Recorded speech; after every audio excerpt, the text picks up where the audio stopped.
reps of government ministries, departments and agencies, faculty and students, the media, distinguished ladies and gentlemen, good morning.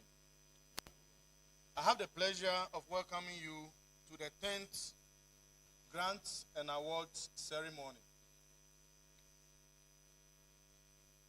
Research and innovation is pivotal to addressing our developmental challenges as a nation. Research and innovation together propel us towards a future that is prosperous, just, inclusive, and resilient. At the University of Cape Coast, the Directorate of Research, Innovation, and Consultancy stands at the heart of this vision. Our mandate is simple, yet ambitious: to stimulate research excellence, foster innovation, and expand opportunities for grants, partnerships that amplify the impact of our work as scholars. Acting VC, distinguished ladies and gentlemen, over the past 5 years, UCC through Tvucc strategic initiative has witnessed remarkable growth in both the quality and the quantity of our research output. From a very humble beginning of per capita production of research papers of 0.5, today our per capita production of research papers is 1.1. We have also increased, over the past 5 years, we have also increased and actually doubled our external research funding. Faculty and researchers have continued to publish in highly ranked, credible journals, contributing to a global scholarship whilst addressing local and regional challenges. Similarly, faculty continue to innovate and invent, continue to involve in cutting-edge solutions to address the nation's developmental challenges. Yesterday, we witnessed the output of these cutting-edge research turned into tangible products which are transforming lives in our societies. Yesterday, those of you who were here, we visited the booths, the innovation booths, and we have seen those remarkable outputs. Ladies and gentlemen, I am happy to announce that during the past year, UCC has filed a patent application for organic pesticide technology. We have secured copyright protection for 2 unique software applications and currently evaluating 4 inventions for their intellectual potential and market viability. This is a demonstration of our contribution to national development. I thought we'll give a clap. As we celebrate these milestones, we must recognize that there remain critical areas that demand renewed commitment from the university, from our colleges, from our schools and faculties, from our department, and indeed from every one of us. There is a need to improve our research infrastructure, ensure reliable internet connectivity, provide modern computing resources and analytical software, and expanding the state-of-the-art laboratories.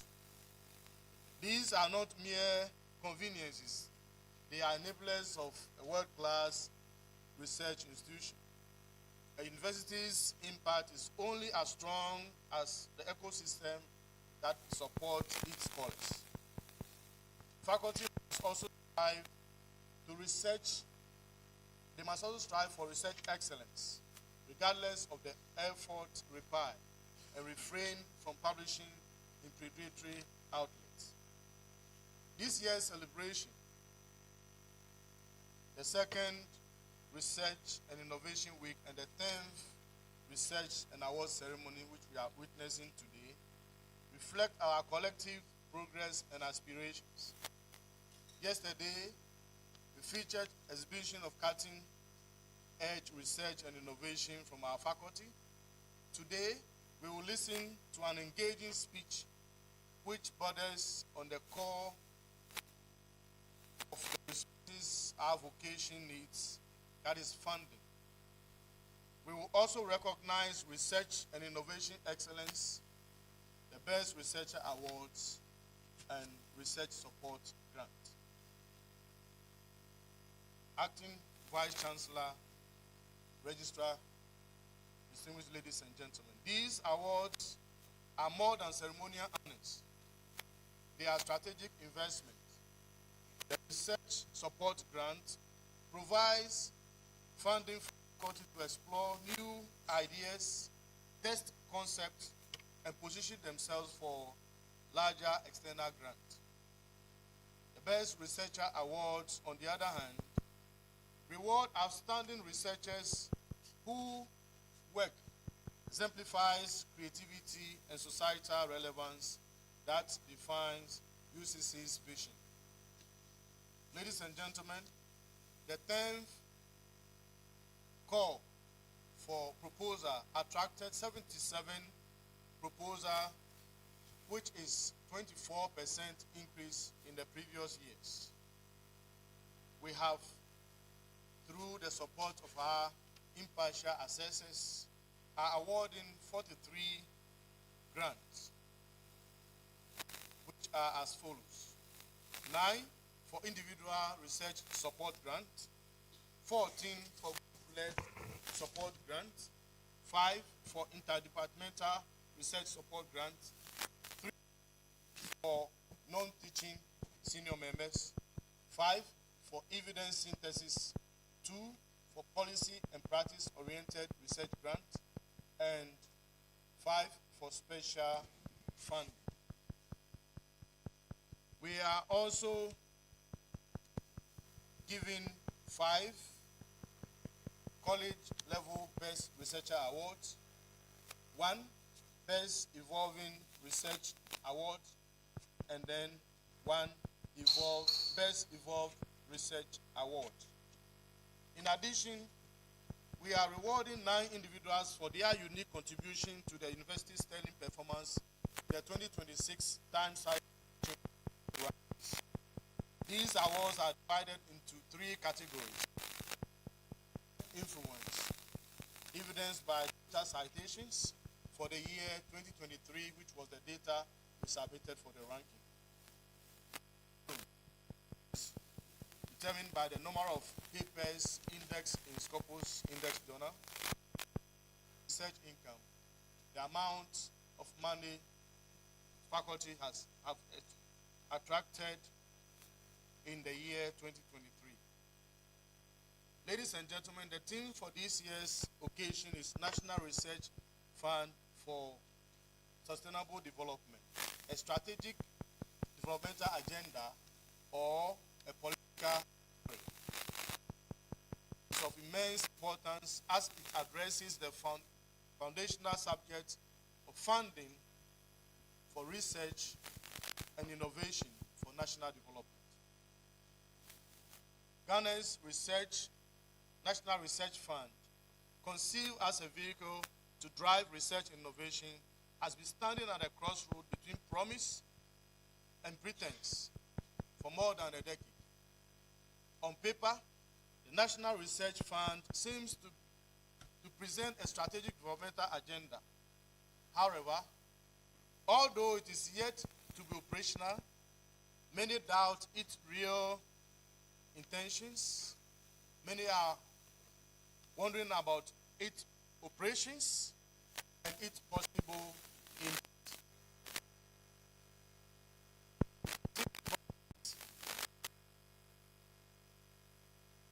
Mismanagement, given experience with similar funds in the past. Indeed, others are wondering whether the National Research Fund is a strategic developmental initiative or political rhetoric. Thus, the real question confronting us today is whether Ghana is genuinely ready to mobilize resources to fund research and innovation and anchor its development on knowledge creation, or whether the rhetoric of research for development will remain another unfulfilled slogan in our political landscape.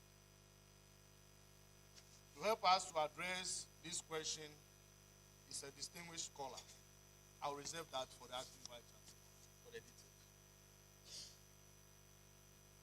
Ladies and gentlemen, in conclusion, as we celebrate together, let us make research a national mission, a mission to bring development to our nation, a mission to bring brighter and more equitable future for ourselves. For our research support grant awardees, I would like to congratulate you and wish you all the best in implementing your important research. For our awardees, I'd like to congratulate you and say thank you for contributing to our university. Thank you.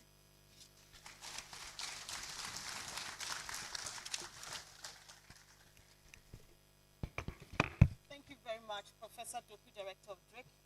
At this point, I would invite our chair to give his opening remarks. And for this morning, our chair is the acting Vice Chancellor of the University of Cape Coast. Ladies and gentlemen, help me welcome Professor Dennis Walanyo Aheto.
their concepts and provide capacity building support to help them attract external funding. The occasion is also set aside to provide special recognition for our faculty members who have excelled in carrying out one of our core mandates, which is research. Distinguished ladies and gentlemen, in recent years, the occasion has also served as a platform to honor faculty members who have been outstanding in grants making and attracting research income to the university, as well as making direct contributions to the requirements of the Times Higher Education World University Ranking, what we call THEWUR. Furthermore, faculty members who have distinguished themselves across the various disciplines within our esteemed universities and colleges are awarded prizes as recognition of their outstanding contributions as well. Distinguished ladies and gentlemen, permit me to say a few words about university rankings. University rankings serve as crucial benchmarks in identifying leading institutions globally, continentally, and sub-regionally, guiding the choices of students, faculty, funders, and other key stakeholders. I am delighted, therefore, to announce once again that the University of Cape Coast has once again distinguished itself in the two prestigious global ranking systems, namely the Times Higher Education World University Rankings and the Times Higher Education Impact Ranking. Out of the 2,191 institutions across 115 countries and territories evaluated for the 2026 Times Higher Education Ranking, UCC maintained its position as the topmost university in Ghana and West Africa for the 5th consecutive year.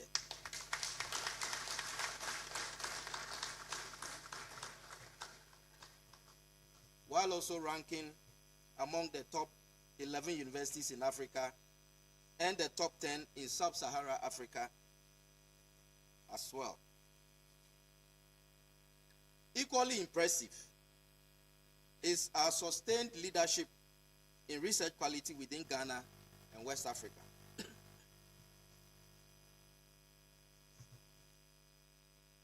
Globally, UCC placed within 101 to 200 band for both quality education and SDG 4 and life below water SDG 14. The only Ghanaian university to achieve this distinction. Collectively, these achievements encapsulated in the memorable acronym 1111.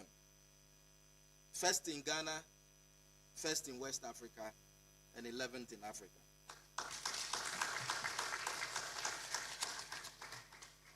This, therefore, distinguished colleagues, affirms our university standing as a world-class, research-intensive university committed to excellence and impact. Sorry.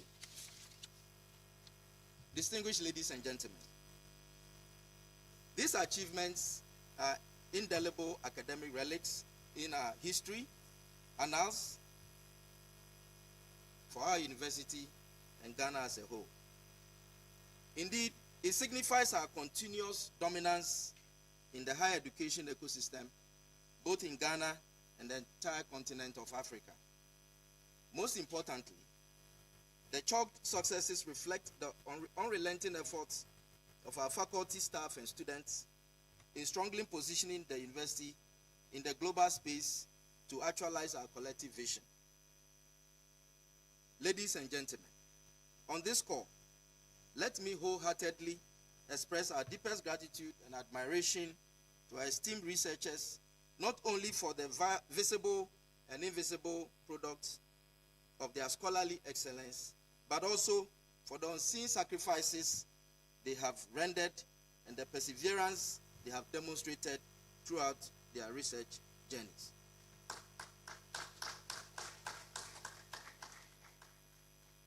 In our current generation, it stands to reason that this attracts no debate to indicate that the conduct of impactful transdisciplinary and multidisciplinary research is crucial to achieving the much needed global sustainable development.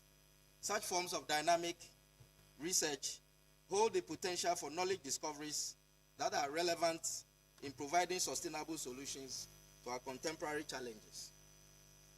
Additionally, quality and impactful research continue to pave the way towards addressing topical and global concerns such as climate change, food insecurity, disease outbreaks, and pandemics, to mention a few.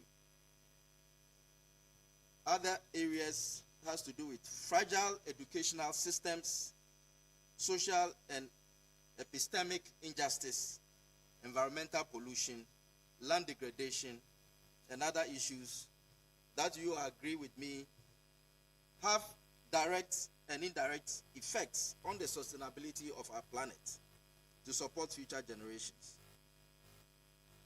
Interestingly, the aforementioned issues have been also the drivers of the focus of Global Sustainable Development Goals, what we all know as the SDGs, the Africa Agenda 2063, and our National Development Goals.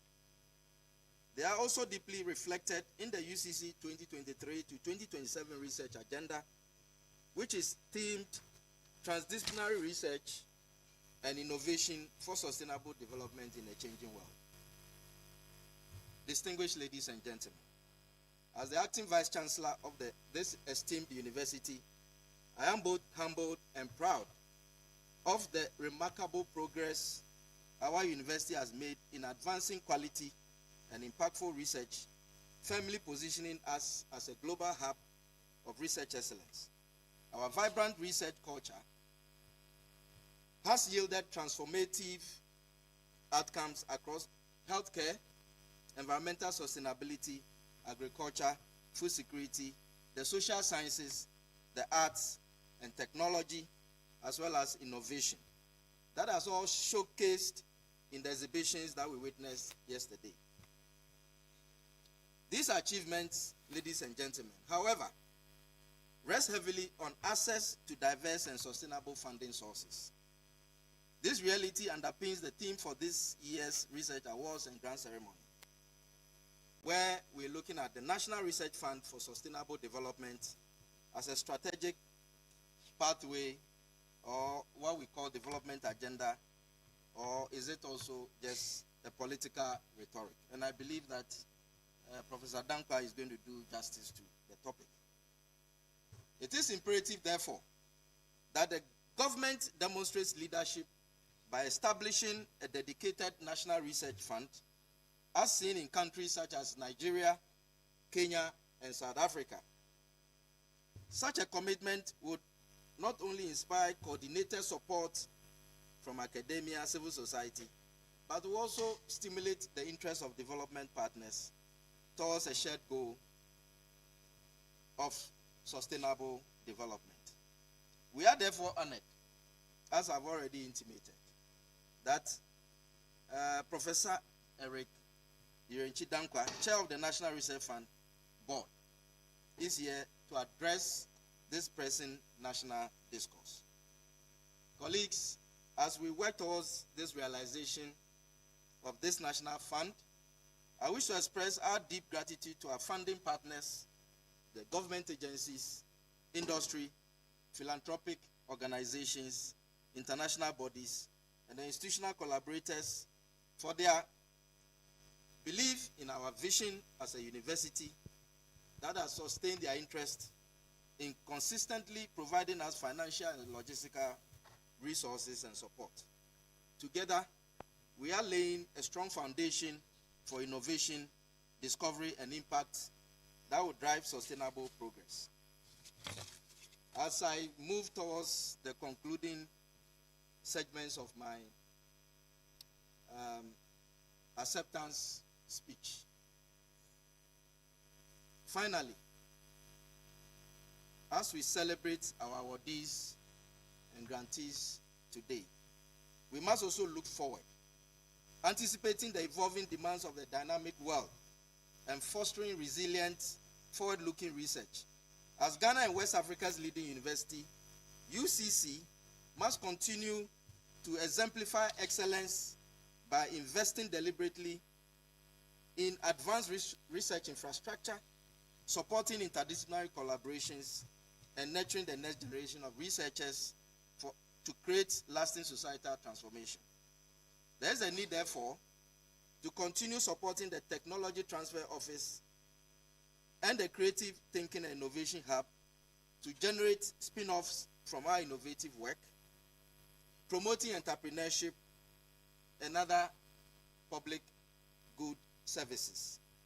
Our achievements should in no way make us complacent and relent in our efforts, but rather be more vigorous in pursuit of our ultimate goal of ensuring that UCC constantly remains a global leader in research excellence, as expressed in our vision. Ultimately, we should strive to be tireless in our quest to have a meaningful impact on our society. Distinguished ladies and gentlemen, as I conclude, please permit me to request you to join me in extending my heartfelt congratulations to all the awardees and grantees. Surely, they are an inspiration to the peers, colleagues, students, and to the entire academic community. As we celebrate this day, let us also reflect on the need to consciously build upon our successes, foster collaboration, and remain committed to excellence in research and innovation. Together, we can create a sustainable future for our institution, our communities, and the world. Before I go on to the final things that I want to say, which is the shortest part of it. Yesterday, there was a discussion about academics publishing and publish or perish. That if we do not publish, we perish. And I made a proposal here yesterday that moving forward, can we say innovate or perish? We have published and we have published. I think it's enough of that kind of mantra or mindset. Proud to engage in research. Let's look at the products and services that we can, we can look to by collaborating with industry and making our researches demand-driven, so that it makes it much easier for us to patent, it makes it much easier for us to commercialize our research and build formidable research income. Yesterday, it was so impressive to see our students producing, that produce so many, products and services out of the research that is going on in this university. For those who were not here, you really have missed. And so I think that the mantra should be innovate or perish. But of course, in order to innovate, you need to do research. The research should focus on applied research so that at the end of the day, the research that we do becomes very meaningful to society. It's only by focusing on these aspects that we will be in a position to build a very formidable research ecosystem that brings us strong feedback loops in funding, partnerships, and collaborations. On this note, I wish to accept to chair this function. I apologize for the long speech in my acceptance, but I also want to plead with you that once our senior professor has presented his keynote, I will ask permission to leave to attend to other equally important assignments, and then the registrar will take over the chairmanship of this occasion. On this note, I want to thank you all for your attention. I wish you all a pleasant occasion. Long live UCC, long live Ghana, UCC, the University of Competitive Choice, UCC Veritas Nobis Lumen. Thank you.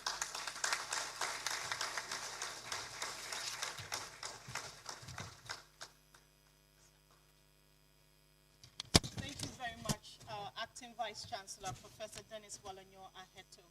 At this point, would invite the Department of Music and Dance to treat us to a cultural display. But before that, let me apologize for the challenge we're having with our sound.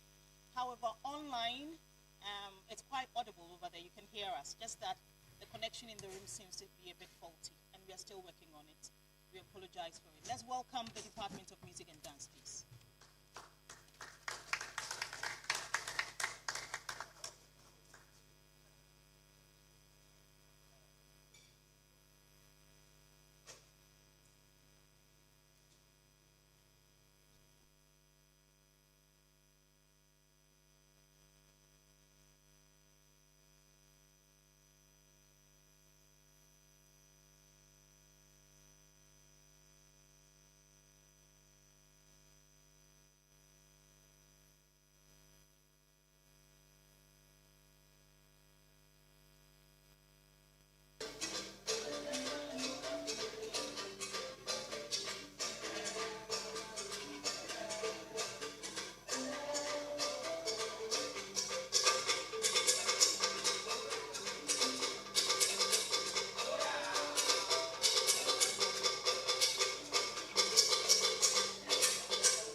Pretty shortly, distinguished ladies and gentlemen, we'll be listening to the keynote address to be delivered by Professor Eric Uenchi-Dankwa.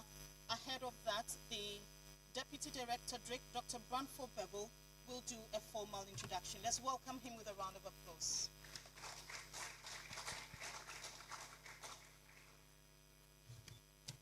Good morning. Good morning. Prof. Chair, Acting VC, permit me to leverage the protocol established and introduce our speaker. Ladies and gentlemen, our guest speaker is a globally renowned plant geneticist whose pioneering work has transformed higher education, agricultural research, and food systems innovation in Africa. He is the founding director of the West Africa Center for Crop Investment at the University of Ghana, a world-class institution he established in 2007 with support from the Alliance for a Green Revolution in Africa to train the next generation of African plant breeders and seed scientists. Under our guest speaker's visionary leadership, Tvucc has become a global model for excellence in postgraduate training and research and was designated one of the World Bank's Africa Centers of Excellence in 2014. Since then, the center has trained over 160 PhD-level plant breeders and 110 seed scientists from 19 African countries, many of whom now lead national breeding programs, universities, and international research initiatives. Tvucc alumni have released more than 290 improved crop varieties across 10 African countries, while the center itself has developed high-yielding maize hybrids and released Ghana's first tomato hybrids, now being commercialized to enhance local food production. Together, Tvucc and its alumni have mobilized over $100 million US. Ladies and gentlemen, I'm saying it again, $100 million US.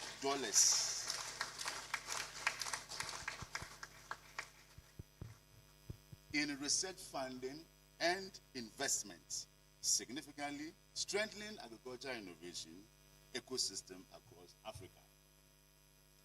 An alumnus of the University of Ghana, he studied BSc Crop Science, and the University of Cambridge, MPhil in Plant Breeding, and PhD in Genetics. Our guest speaker has authored or co-authored over 180 peer-reviewed publications spanning plant genetics, genomics, and education for development. His research focuses on identifying useful genes for crop improvement and applying modern genomic and biotechnological tools to advance productivity and resilience in African agriculture. Beyond his scientific contributions, our guest speaker is a transformative academic leader and institution builder.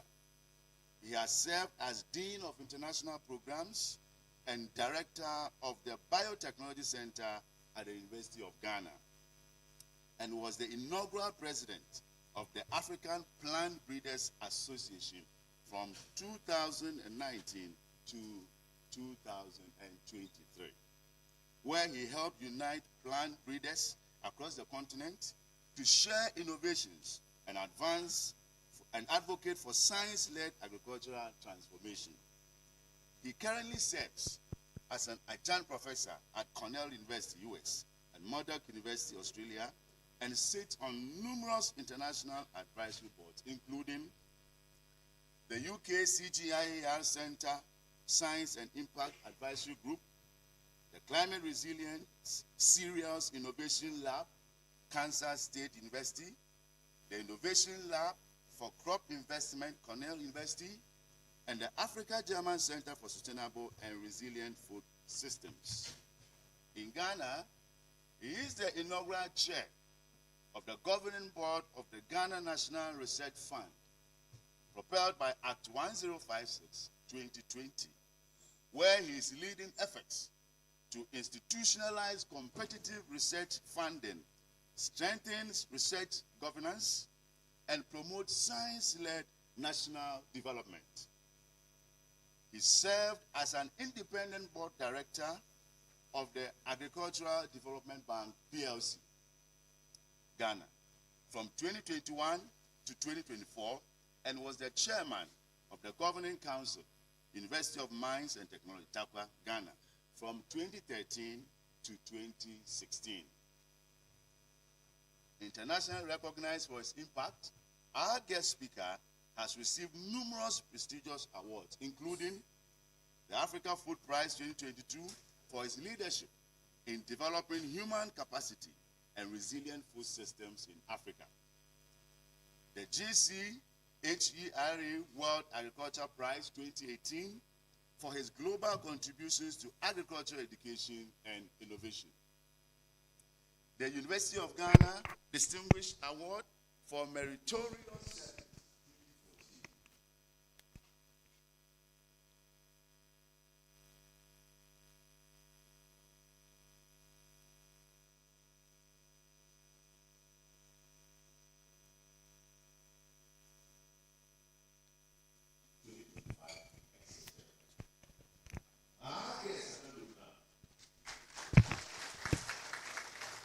Thank you.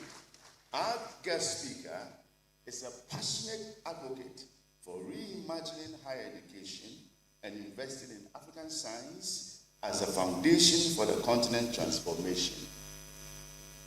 His keynote lectures, such as Reimagining Capacity Building and Education in Crop Improvement in Africa, delivered at the 4th African Plant Breeders Association Conference in Victoria Falls, 2025, have challenged Africa to aim for world-class universities, to build scientific excellence, and to pursue a moonshot imperative for food nutrition security.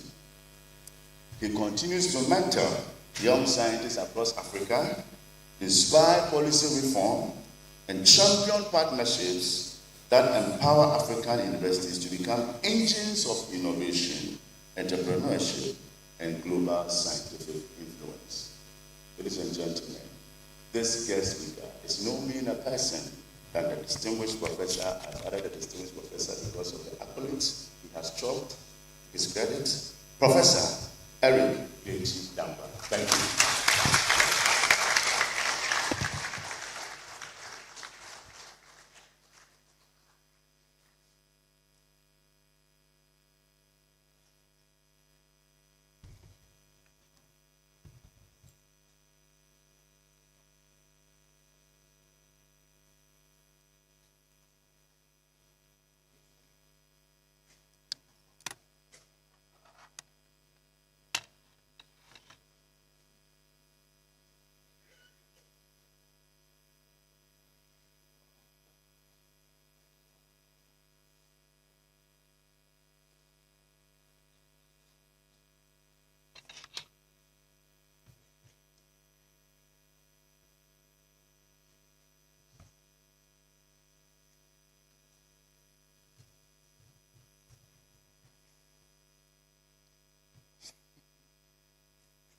Thank you.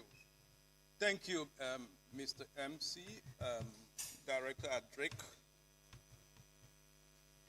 Acting Vice Chancellor, Professor Dennis Wolonyo Aheto, Registrar, Mr. Gideon Abekwe, Esquire,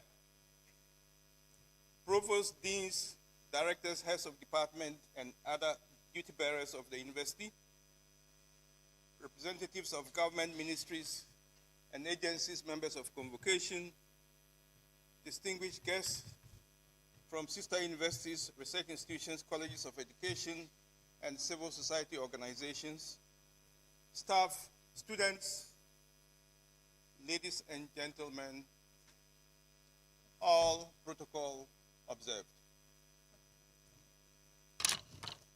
All protocol observed. A very good morning to all of you. Good morning. Let me first thank Professor Dennis Aheto for the warm welcome. I also would like to commend him for his elevation to the acting Vice Chancellor position. I come from a family where I cannot skip that elevation. I'm talking about the Africa Centers of Excellence family. Prof. Aheto, we love you and commend you.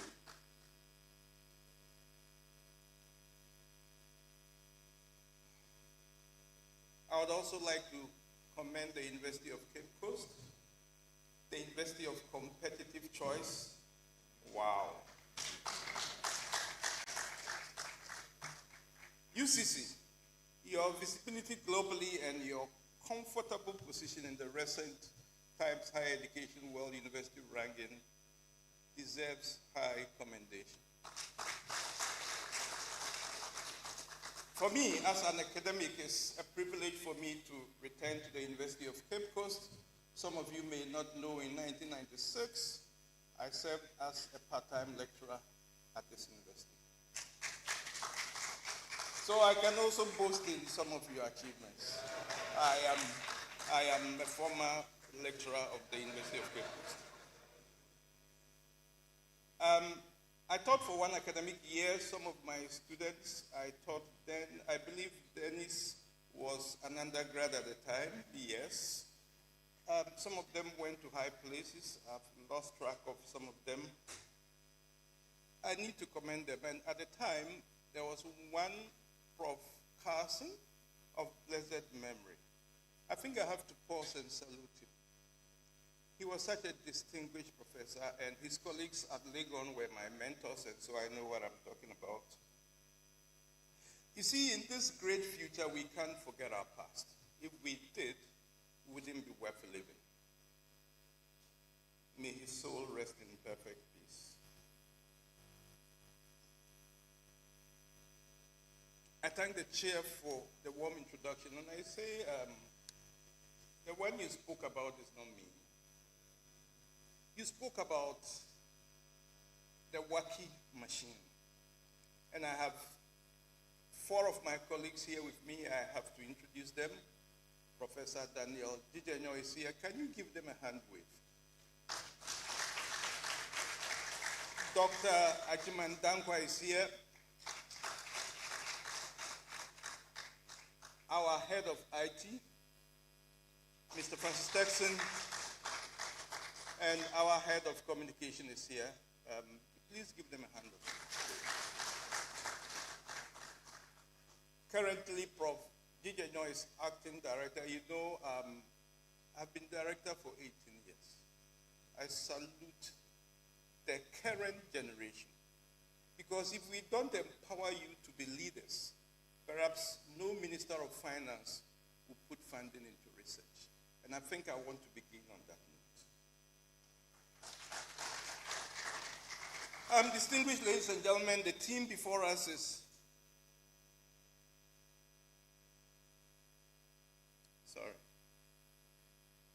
National Research Fund for Sustainable Development. This is provocative, you know that?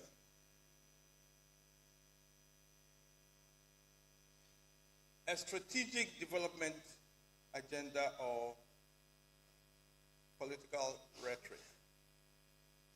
This is both provocative and essential for shaping the future of the economy of Ghana. But I dare say that without grounding national development in science, we risk remaining trapped in what I call Einstein's caution. Very important, doing the same thing over and over and expecting different results. Distinguished ladies and gentlemen, I see a number of youth here, some students are here. And it's important for me to commend them, especially the academics about to receive awards. Congratulations. In 1999, I believe that was the date I received my first small grant. That was $30,000 from the International Atomic Energy Agency. That was big funding for my work. After a few years, I received another $35,000 to work on mutagenesis in cocoa. Those two grants opened the door for my first substantial grant, which was $187,000. Those of you who are here and who are my age, you remember the Teaching and Learning Innovation Fund of the World Bank. I was one of the first PIs at the University of Ghana, and that was what metamorphosed into the West Africa Center for Crop Improvement, which has become perhaps one of the greatest institutions in all of the world when you talk about training Africans in Africa for Africa. It is what has made us who we are. And I want to commend those who will be receiving these nice plaques. When you receive them, go hide it and begin working and ensure that you fly with eagles. We chose to work with Cornell University right from the start, and when you fly with an eagle, you should become an eagle. If you don't choose your partners well, it's unlikely that you make impact and attract grants. Distinguished ladies and gentlemen, for outline, it's just a brief outline. I was invited to make some reflections on this topic. The purpose of this keynote, I believe, is to set a tone for conversations that will follow. So I'm going to provoke you a bit and see how you react to my comments. Because we are gathered here as academics, policy makers, we should begin to talk and then discuss how we will unlock the potential of this country. I think I want to begin from, not from Ghana, but from India. I believe you saw the Prime Minister of India when he came to Ghana, Prime Minister Narendra Modi. In September 2024, he launched the ANRF of India. And you see what the A stands for. Anusandan. It is nobody's name, it's an Indian word. And the Indians intentionally chose their name.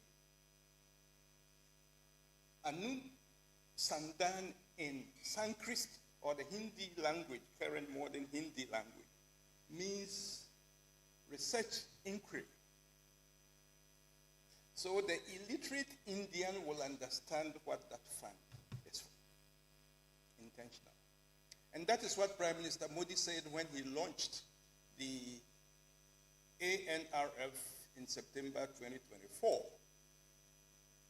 He said the scientific community should have faith that there will be no dearth of resources for their endeavors. When will we hear this in our own country? I believe if we begin to hear things like this, we can be assured.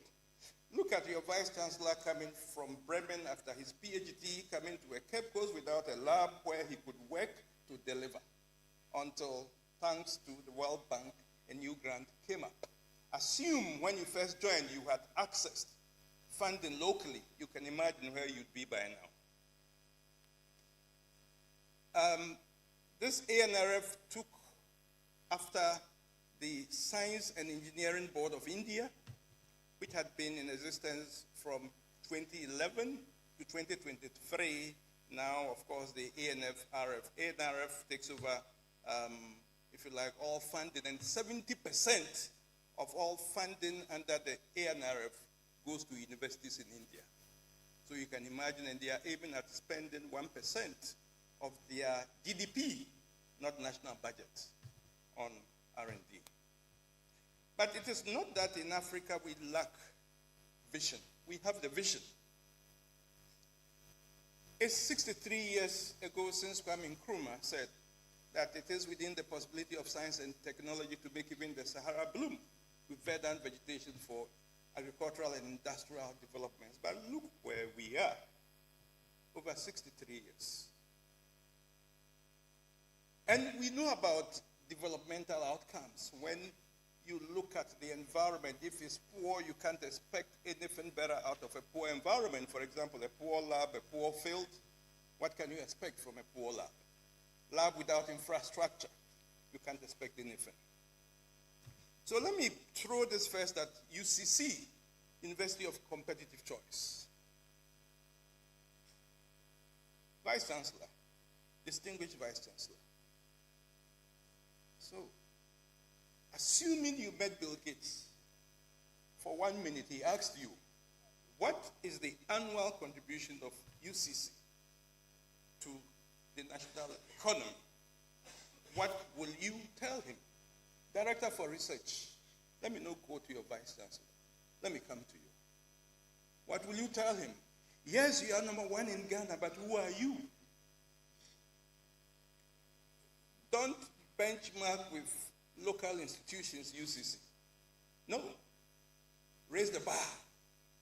Because at UG, we are proud that our, if you like, daughter institution, UCC, is now better than us. It's now better than us.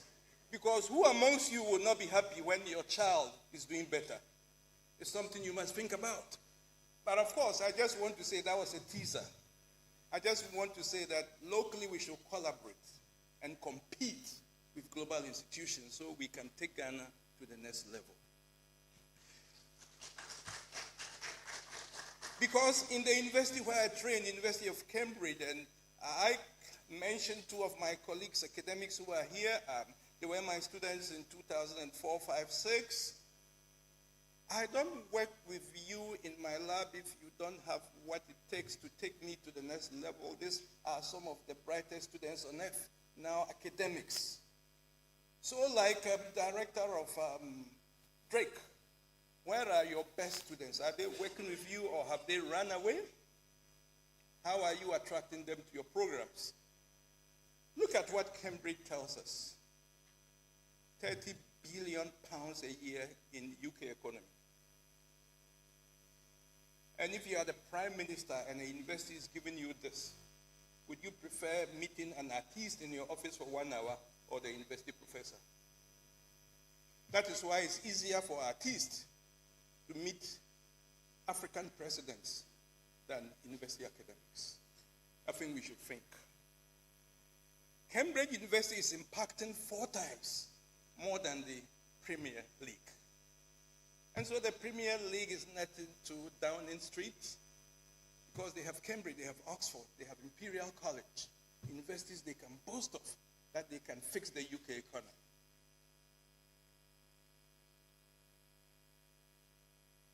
Globally, when you want to look at lessons, the return on investments, about $8.38 in the US, 7 pounds in the UK, the Chinese will tell you 15% return on investments. That's what the Chinese will tell you. And how did these innovations come about? They came about through public funding of research. Like CRISPR-Cas and gene editing in, if you like, agriculture and health. The technology was funded at Berkeley University by NIH. Grants.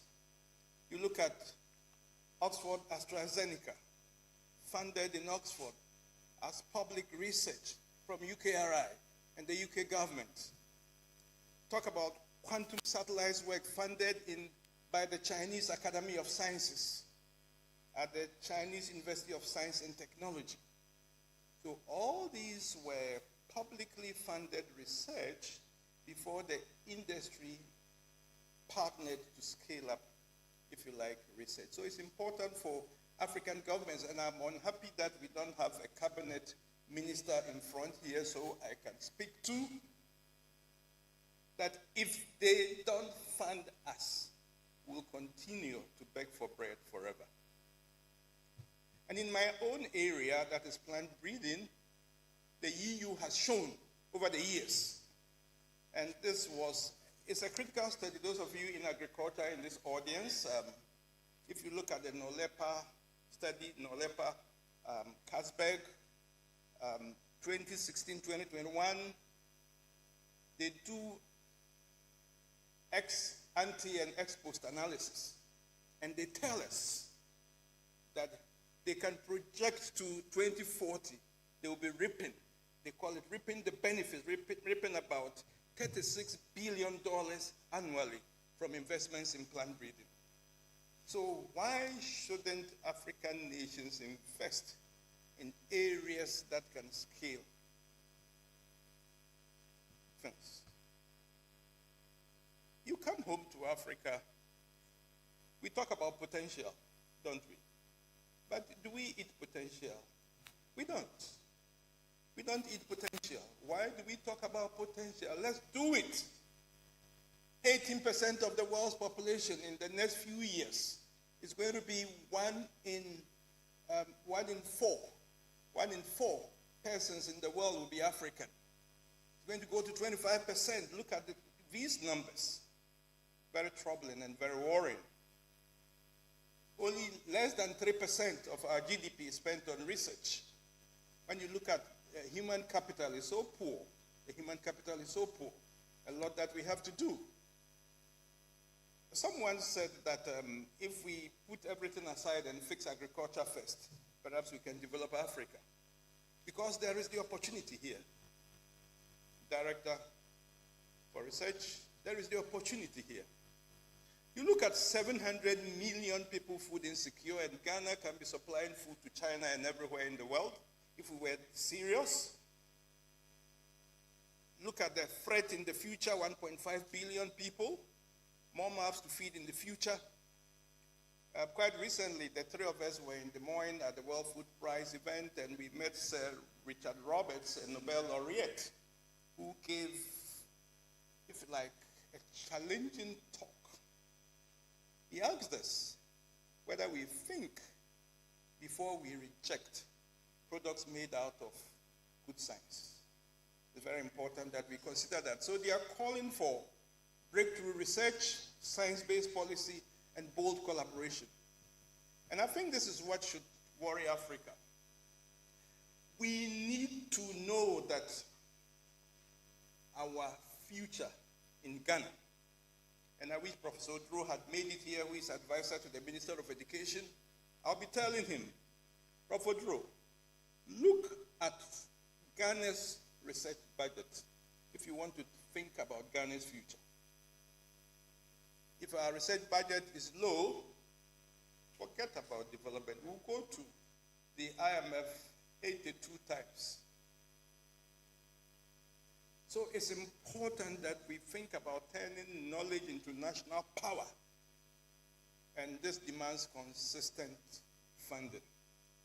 Because when you look at the education space, we have moved from hope. In Nkrumah's time, we moved from hope. There was expansion, there was nation building. In fact, in 1958, Kwame Nkrumah put forward the Ghana National Science Council. Is the slide off? Oh, good. Kwame Nkrumah put forward the Ghana National Science Council, and can you imagine he was the chairman of the Ghana National Science Council himself. Like Prime Minister Moody is the chairman of the ANRF Governing Council. So Nkrumah decided how much money goes into, if you like, R&D, and they set the priorities for the nation. It's important that we think about that. Then we went into recovery and strategic investment after austerity and quality erosion when we were undergrads in the University of Ghana. In some departments, we had 1 or 2 lecturers. And sometimes I call for, of course, debt restructuring because the Bretton Woods institutions didn't do well for us. I mean, they deprioritized investments in higher education, and that was a huge cost for about 3 decades. There was an erosion of, if you like, human capital. But we've learned some lessons that where we invested, we recovered capacity, and I'm going to show some examples. Where we didn't invest, ecosystems, for example, fragmented. And I think it's important that we know that. I wouldn't overemphasize the challenges because we know the challenges, but I think the strengths are quite important. A country with about 25 public universities, we have some strength. How are we strengthening higher education in Africa to reap the benefits from higher education? I think is an important consideration. Because we have some good examples of what has happened over the past. The World Bank over a decade has put close to $800 million in about 80 centers across West and East Africa. And we are seeing the benefits of investing in higher education. And in your own university, University of, I was going to say a word that people said long ago. It's competitive choice. People chose different, yeah, you don't know what I'm saying. Yeah.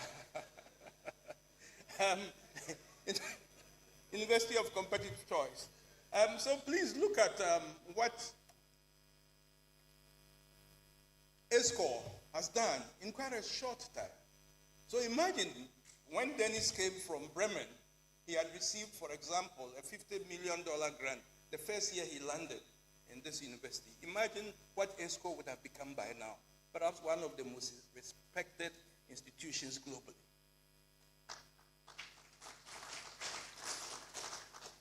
And we must commend all other units doing great work in the University of Cape Coast and other universities. These are specific examples that I want to highlight, very, very important that we show that.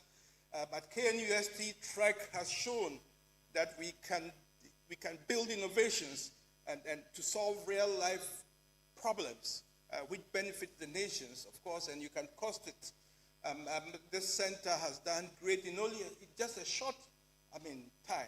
And I think these are some good examples that we are debating the government with to show that when you invest, you reap the benefits. So much coming out of ESCO. And of course, a couple of days ago, my own Pro-Vice Chancellor of the University of Ghana received an award at the American Society of Tropical Medicine and Hygiene, a gold medal, and for his work at the West Africa Center for Infectious Pathogens and Cell Biology and Infectious Pathogens for the great work that they are doing. But for them, COVID would have suffered. Gordon Awandari and his team doing great work. But we also need to look at what we have done at the West Africa Center for Crop Improvement, what NB might talk over here. WACI is a great institution. Of course, by any standard, global standards, we have benchmarked. The accolades you heard were because of the work that we have done. Look at this. 120 PhDs, all graduated, leading innovations across 15 countries in Africa. You are looking at 290 student-led publications. These are high-impact journals in which they publish. And the over $100 million that the benchmark is, if WACI had not been established in 2007, the 100 million would not have come to the region. So we can boast of that kind of impact that we have made. And it's what has been used to award us the numerous grants that they haven't stopped. I just got a WhatsApp about something coming up. Things just continue to come up. And this is what we want to show to African governments. But the theme you gave me is a challenging one. And I want to show this, not to remember the past, but of course, in this great future, you cannot forget the past. And here I'm speaking with reference to the innovations, the maize hybrids that you see. As at 2017, we had released the highest yielding maize hybrids in the sub-region. Everyone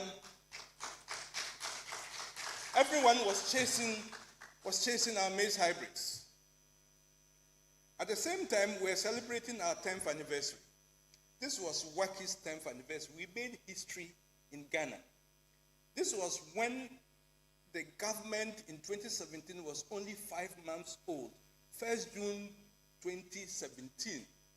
A government 5 months old, 3 cabinet ministers participated in a forum like this at WACI. And here I was speaking and they were listening. Honorable Ken Oforiatta, the Minister of Finance then, Honorable Osu Afriye Akoto, the Minister of Agriculture, Honorable Matthew Opoku Prempeh, the Minister of Education. 3 big cabinet ministers. You come to a meeting and you see that a center in your country has released maize hybrids yielding 9 to 11 pounds per hectare. You wouldn't scale that for all farmers in Ghana overnight? I tell you this. The following day I received a phone call from the agri minister. Said, Ralph, how can I get some of your variety? I said, look. I don't joke. My varieties are our innovation. You want it, you pay, we scale up. That was the end of the conversation. That is Africa. Look at what we have done. Training Africans in Africa for Africa. Game-changing innovations. These are some of the brightest minds. And please think about the cost if we had not educated them. Think about the cost if we had not educated them in Africa. We would have lost about 80% to the diaspora. I think it's very important that we know that training Africans in Africa for Africa is a smart development strategy. And in Ghana, 30 PhDs, including 14 female plant breeders. One female plant breeder is like 100 male plant breeders. So we can add up the numbers. The first one you see there is the director of the Crop Research Institute in Ghana today, and our alumnus. And so I think we are doing so well.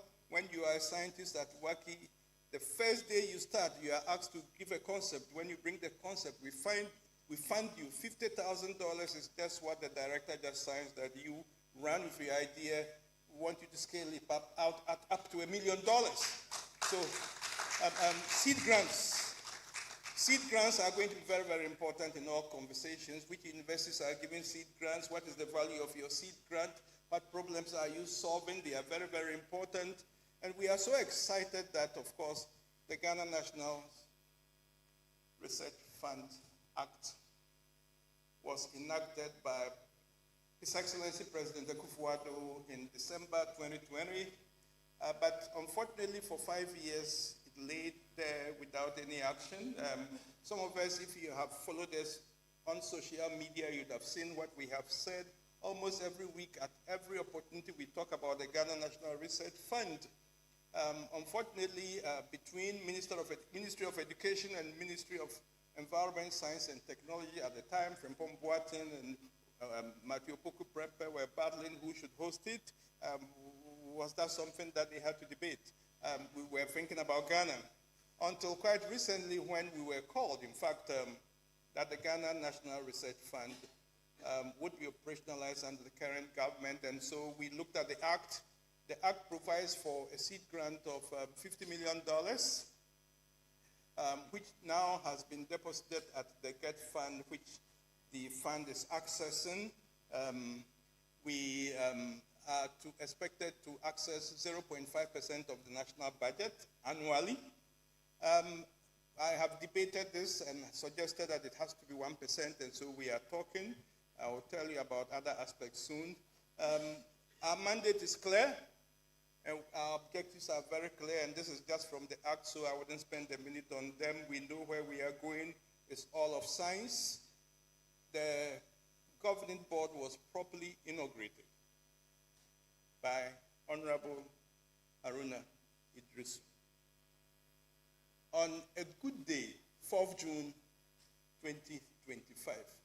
And I say a good day because it was the day that I walked out of the walls of Tvucc as an A-level student completed. 4th June 1979. Why I say it's a good day for me. That was the day we were inaugurated. And you can see your own Dr. Patience Dankwa Money. I don't think you can read every name there, but she's there. She's part of us, and of course the administrator is a proud alumna of University of Competitive Choice. The administrator is your own Professor Abigail Opoku Mensah. So UCC is properly represented on the governing board, very, very important. What we have done, we've done all the preliminary work, and you know, when it has to do with us, we benchmark, we have looked at what all foundations are doing globally. We have picked on a few. India is quite attractive. We know what the National Science Foundation does. We know what SEB did between 2011 and 2023. UKRI, the CEO for 5 years, was my next door neighbor in the UK. We know them. South Africa, we have visited them. Kenya, they are struggling because they don't get releases. It's the African story. So we know what happens around the world. So we have used that to think about what we should do as DNRF. And we know that what we do must be, if you like, excellent. We draw examples from all other institutions. We must define the DNRF very well. It must be autonomous. So autonomy, transparency, meritocracy, and responsiveness must define the DNRF. And we think it should align with national priorities. I think it's very, very important. The fund needs to be insulated from politics. There should be no politics at all.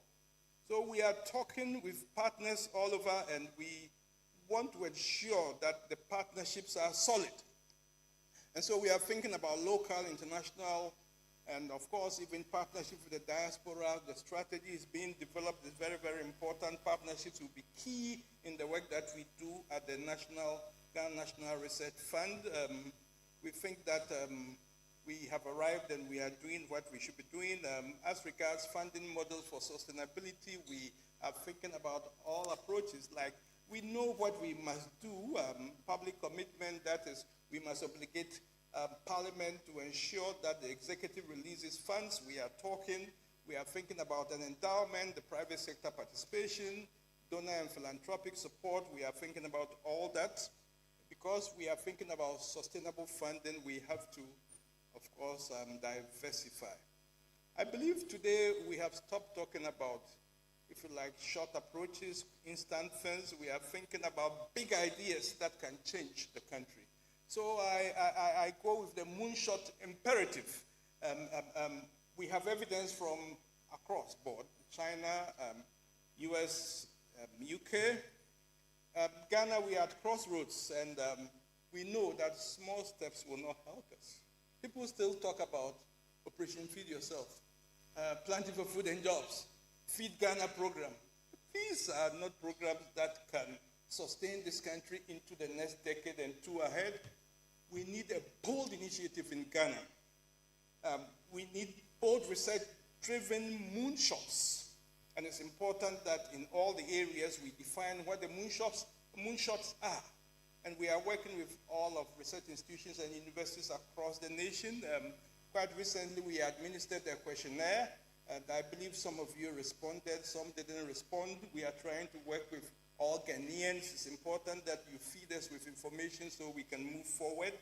And we can show some examples of research-driven moonshots. This is important for us in agriculture. We are aiming at food sovereignty and circular prosperity. In health, we want to move from treatment to innovation made in Ghana. And in STEM, we want to think about AI, renewable energy, and the mathematics that powers every breakthrough. So we know where we are going. In humanities, we are thinking about science that serves the people through policy, leadership, and, if you like, inclusion. So we are defining the moonshot areas. But of course, some must be quick wins. Because if you don't show quick wins, it's unlikely that the Minister of Finance would give you a grant. So there must be quick wins. They will tell you that they have to go for the next elections, and so they want to see that the people are happy. So we are working at a strategy which includes almost everyone. And we are thinking about ambassadors of goodwill, very, very important for us. And these are thoughts to be confirmed. I have engaged Manasseh in serious conversations because he was a trainee in the program that I lectured on, Biosciences for Farming in Africa in 2008. And so we have a line of communication. I have been telling him, look, Manasseh, your pen is mightier than the sword. Why don't you communicate R&D commitments? And just 2 days ago, he said, Prof, I'm on board this Ambassadors of Goodwill initiative. So we are going to enlist Ghanaians who can talk to people who can contribute to the GNRF. So I would say the GNRF is alive. We are working hard to ensure that we develop the strategies that we need to move forward. I believe that all of these people randomly chosen, though we are going to meet over each and every one of them. We are going to consult them. Some have already responded, but we are going to ensure that those we settle for are people willing to work, of course, pro bono for the fund. Very important. So we have defined the road ahead. We know that this year, next year is going to be challenging, but we are working hard. We want to establish the structures, develop the database, secure national funding, and of course, launch advocacy campaigns. Then we want to create an endowment fund. We want to implement corporate incentives, expand institutional capacity, and formalize key international partnerships. And of course, after 2029 to 2030, we want to ensure that the government in power commits to 1% of GDP. That is the regional commitment. I hope that we can get there. We have to work there closely. In fact, we submitted a memo to the finance minister for the budget hearing, and so it's been factored into what they are doing. We hope that they will consider us. So we have the roadmap clear. We are operationalizing the GNRF. We have really identified all that we need to do. In fact, some partners have started approaching us to co-create the future. We need to co-create solutions with some partners. We have met with GESAC 1. We have met with UKRI. The team, Prof. Abigail was in Korea quite recently. We are talking, as I speak now, she would have been here, but she's in UDS on a similar program. And so we are working around the clock to ensure that we know where we are going. But of course, success will mean visible impact. So when your VC talked about innovation, he meant what he was saying. But let's not forget that as academics, we must register in the global databases, so we shouldn't forget to publish quality papers. Though, nonetheless, if your publications lie on the shelves, who would you be? What about the innovation? So innovation is key, but your publication should also be solid, so when they are inviting people on the table to talk, you'll be invited. So I think impact is very, very important that we would measure. At the GNRF, we want to work with partners. The partners are you, investors in Ghana, research institutions, individuals. And who are the partners? What should they do to be enlisted? When we see that you have a foolproof system driven by excellence, you have your award scheme for your own projects, we can meet and co-create. So we can co-fund. We are thinking about how we would work with the African Centers of Excellence. We are thinking about how we work with all those who have ideas that we can bring on board to scale for, if you like, impact around the country. I think it's important that we move there. And I was troubled when at WACCI's 16th anniversary in 2023, the keynote speaker, the director of the Cambridge Crop Science Center, Professor Das Aldroyd, who at the time had received a $32 million grant, one person, came to challenge us. He said that, look, the East African press was, if you like, commenting on the award globally that, of course, there were no African partners on the grant, which was given by GESAC 1. So he came to tell us that, look, if we want to think about those kinds of grants, we must show the scientific excellence. So it's very important that we think about excellence as a global community. What are you doing? Are you working with the top person in your area? I think it's very important that we think about that. So we want to see investors that are ready for collaboration. I believe that the moment is now. I met with the finance minister, a very tough person. He was resolute. He said that he wasn't sure that the former parliament should have passed the act at the time they passed it because there's no money. And I said, well, it's time for us not to see research as a cost, but to see research as the future. Then he said, okay, come for a budget hearing. So where are the ideas? how can we convince government that we have what it takes to do the research that can take Ghana forward, so that they don't prioritize the Kasua-Winneba Road to your research fund? Because he can tell you, look, I have the Kasua-Winneba Road to fix. And you say, I must give you $350 million for research. What is he going to give us? So, Mr. Vice Chancellor, we have to think about how we can put forward ideas that can be turned into innovations like Cambridge University, so we can tell them that we generate about $1 billion every month in UCC. Let's have some numbers as to what we generate, and I think it will be very, very important for us all. I believe that there will be no seat at the table without world-class universities. So I'm so excited that UCC is striving to become one of the best universities in the world. And your numbers, how you come up in rankings is exciting, but ask yourself, are you truly that rank? Ask yourself. But I want to challenge the Ghana Tertiary Education, is it council? The commission.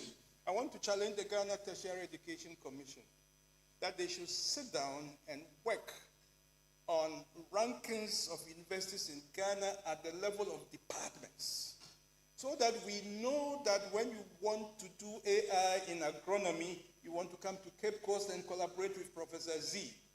When you want to do genomic research, you want to go to Waki and collaborate with Professor Gigenyo. I believe that if we were to do departmental rankings across the country, we'll know who is who, so that when you are looking for collaborators, you can click a button and then identify a collaborator and work with, so you compete with the world. So I'm saying that scientific excellence is the currency of influence in the global development arena. Without it, our voices will remain unheard. Distinguished ladies and gentlemen, I don't know how long I've been talking, but quite recently, on 31st July this year, I had the singular privilege of sitting to the right of His Excellency the President in his office. And we talked. We were about 5. Prof. Abigail was in the meeting. I presented some ideas to him, and I gave the President 2 days. I said, Mr. President, and I told him this, and I can say that, Mr. President, I love your resetting agenda.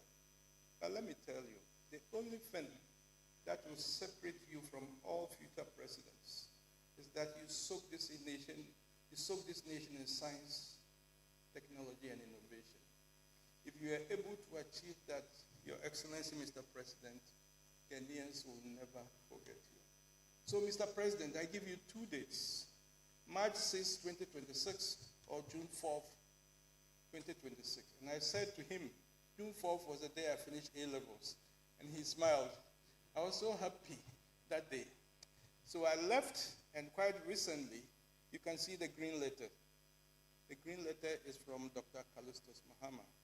The president has written to me to say that he will officially launch the Ghana National Research Fund on June 4, 2026.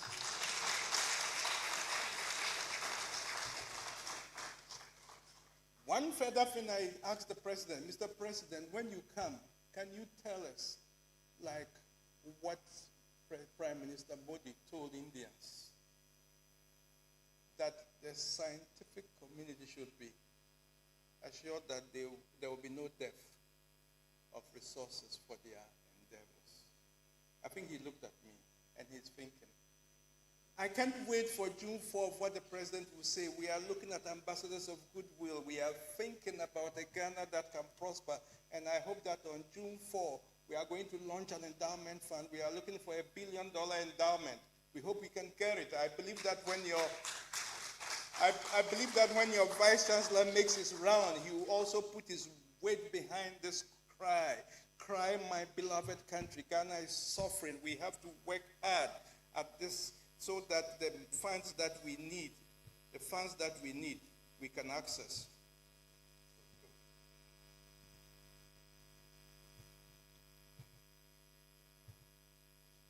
So, distinguished ladies and gentlemen, I would like to conclude by throwing back the subject of the theme that you gave me to you. National Research Fund for Sustainable Development, a strategic development agenda or political rhetoric. I think it's an important question, but I believe we cannot pronounce on this, looking at this. I wish you had brought Professor Odro to answer this question, not me, because he advises the Minister of Education. I am just like you, but of course, what we are doing is trying to put before His Excellency the President, the Finance Minister, and the Minister of Education the kind of data that they need to take decisions. We are developing moonshots that when they see, I told the Finance Minister, Ghana's import bill for food alone is about $2.5 billion. I tell you, we can cut that off Ghana's budget. And if we were to cut it off, you wouldn't go to the IMF. He looked at me. Let's take the paperwork to them. Let us work together. I believe together we can make Ghana, if you like, what? We can make Ghana, we can make Ghana proud. We can make Ghana proud. We can make every Ghanaian living in every home. We can put food on every plate. When you are flying in Ghana, you'll be flying in a plane made by Ghana. As regards communication, we can develop the gadgets that allow us to, if you like, run. In the area of health, we have the knowledge. We have pharmacists we've trained over several years. Why can't we manufacture all drugs in Ghana? India has done it. It's all about R&D. So distinguished ladies and gentlemen, on this note, let me thank you for the honor done me by the kind invitation to come here. I hope that we can continue this discussion and put the evidence before government so that they will fund R&D. Thank you.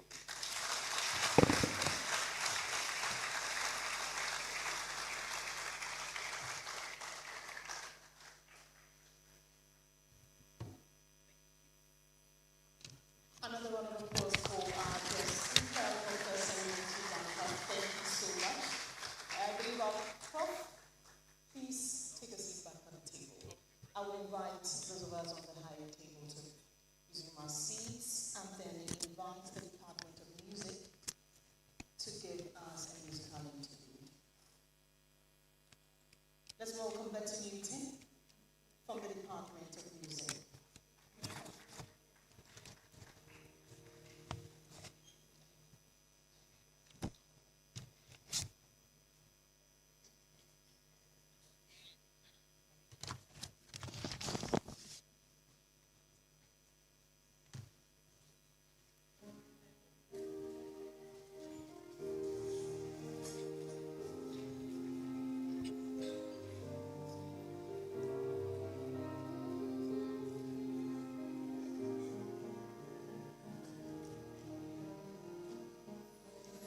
You have worked, you have toiled, you have researched,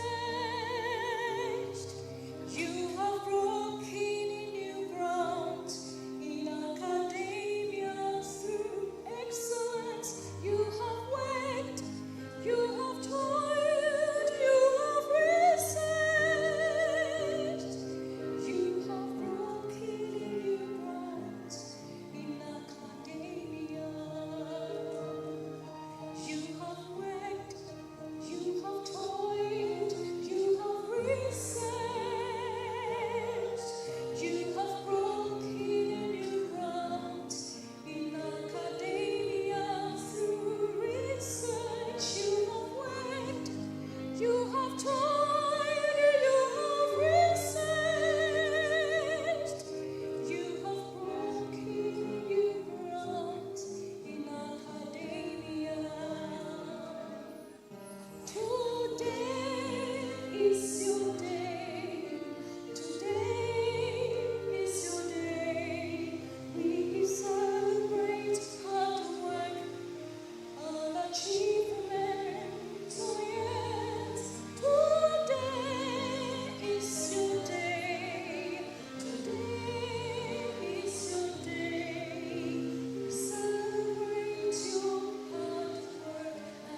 Congratulations to all our researchers.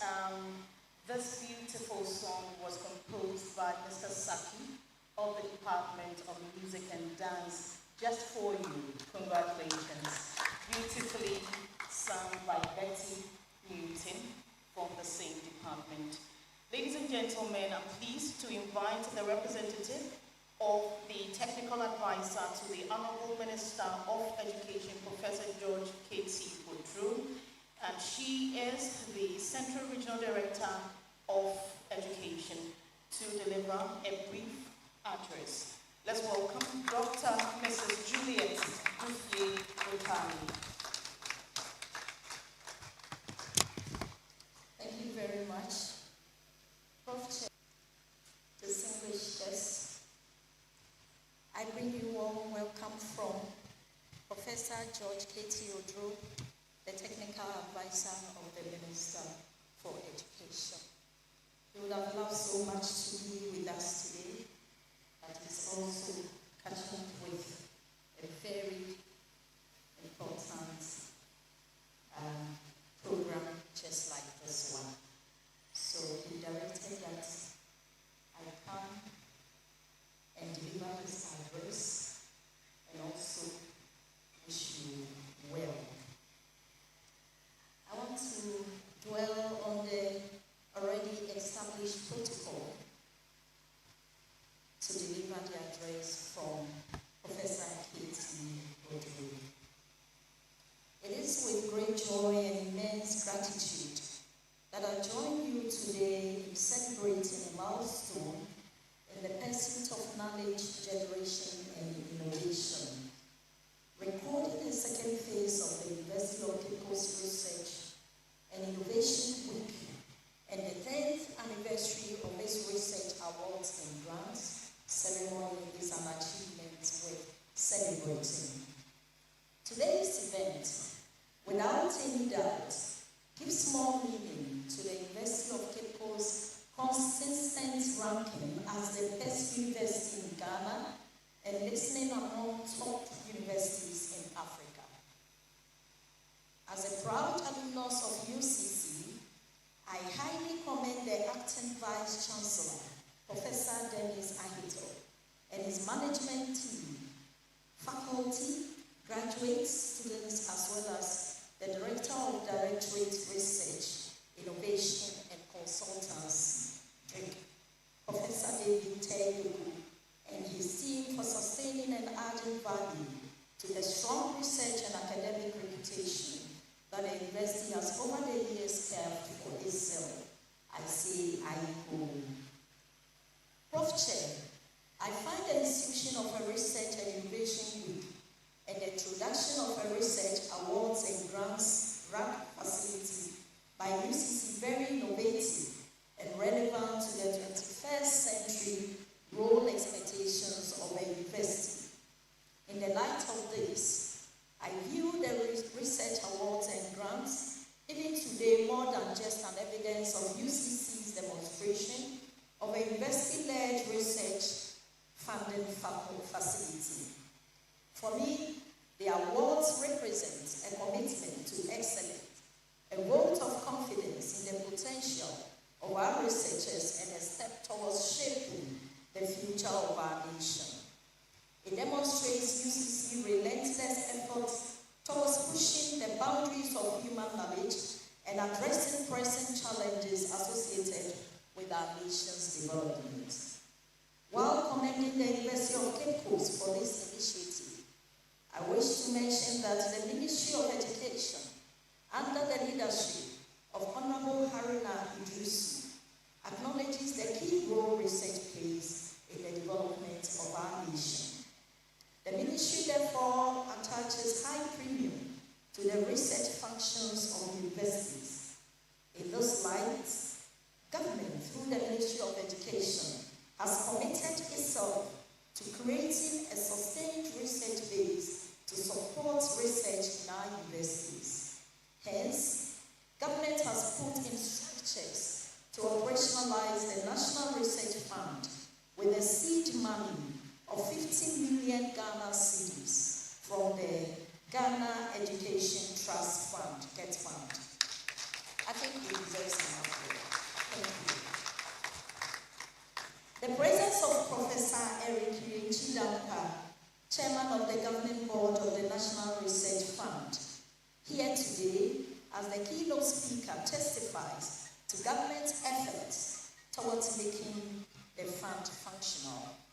The National Research Fund, which was birthed in 2015 under the then Honorable Minister for Education, Professor Jenana Opoku-Agyeman, now Her Excellency the Vice President of the Republic, and legalized in 2017 through an Act of Parliament, the National Research Fund Act 1050, seeks to strengthen the nation's research institutions and enhance evidence-based policy making in the country.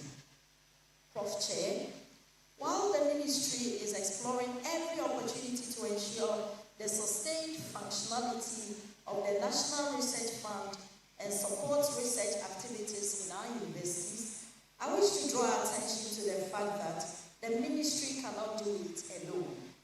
It calls for collaboration because the cost of managing research has become very, very expensive. Therefore, as a nation, if we can maximize the benefit of research as we find solutions to challenges linked to physical and digital infrastructure, quality education, health, climate change, leadership, blue economy, gender, youth sexuality, economic efficiency, hunger, illegal mining or galamsey, security, road construction, among others, then universities must strengthen their research partnerships with industry, explore more funding resources, and create a more motivating environment for faculty to maximize their winnable research grant proposal writings. In conclusion, I say congratulations to you, awardees. You've demonstrated exceptional merit and potential. This grant is a testament to your hard work and dedication to advancing knowledge in your field. I encourage you to use this opportunity to conduct research that is not only groundbreaking, but also relevant and impactful. As a nation, we need research that informs policy, drives economic growth, and improves the lives of Ghanaians. The Ministry of Education is proud of you and hopes that together we shall harness the power of research to drive development, inspire innovation, and shape a brighter future for our country. Congratulations again to the University of Cape Coast. I wish you all the best in your research endeavors. Thank you. Thank you very much, Dr. Utami. Ladies and gentlemen, we are at that point of the event where the awards will be giving out, and I'm going to start with the Best Researcher Awards. To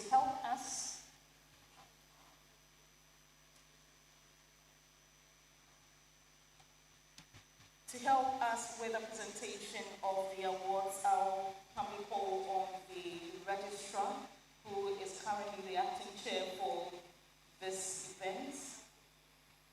Yes, please. Okay, he's the chair.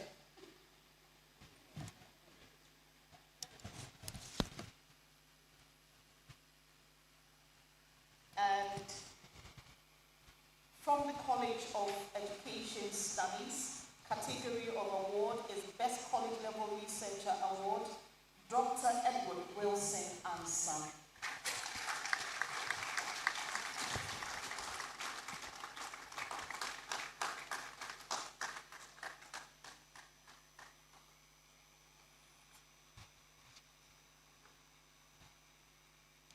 Let's applaud our recipients. From the College of Humanities and Legal Studies, Dr. Kwamina Sechi Dixon.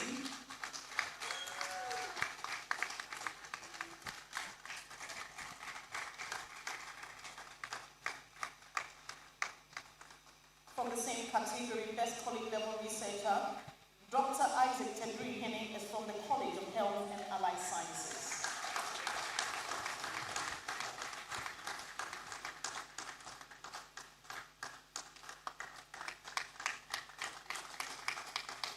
keep applauding our recipients as they make their way to take the award.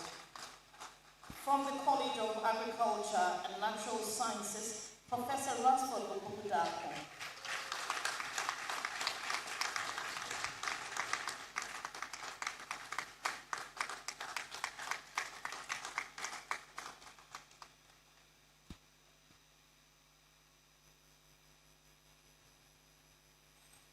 From the College of Distance Education, Dr. Moses Sevinya.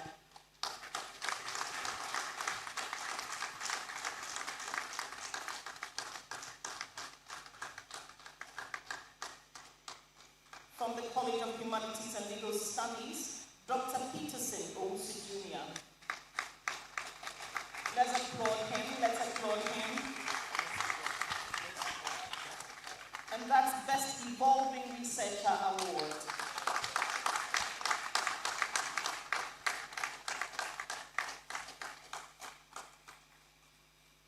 College of Agriculture and Natural Sciences, Best Evolved Researcher Award, Professor Ernest Tay.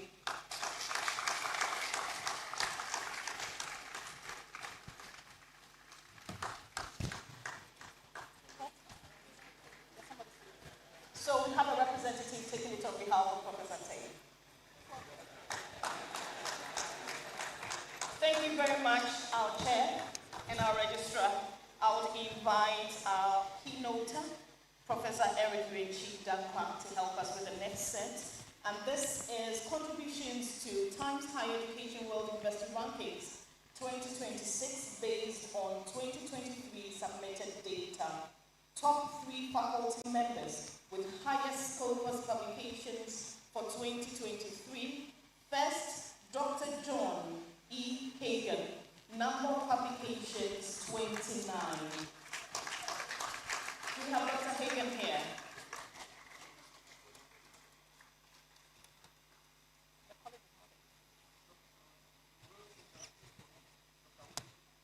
Dr. Wilson?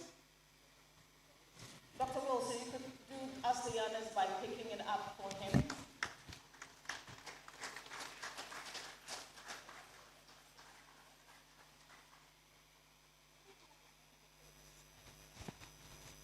Let's applaud him, please. Second, Dr. Jacob Owusu Safo, number of publications 25. From the College of Education Studies, a representative is picking it on his behalf.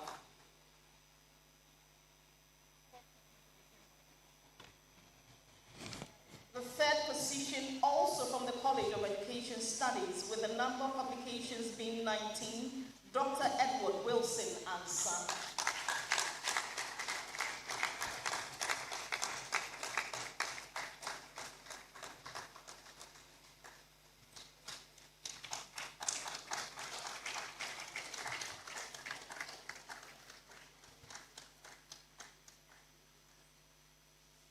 The next set, top 3 faculty members with highest scopus citations for 2023. First, Professor David Taiyoku, number of citations 11,316.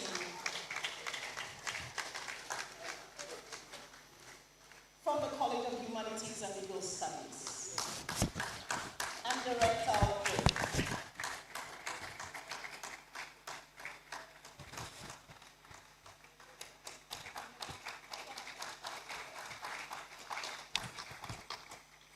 Second, number of citations 4,392 coming from the College of Health and Allied Sciences, Professor Kofi Adelajah Amega.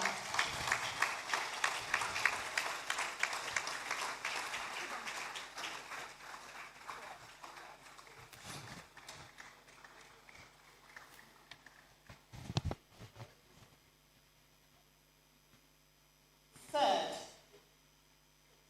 from the College of Agriculture and Natural Sciences, number of citations 1,465.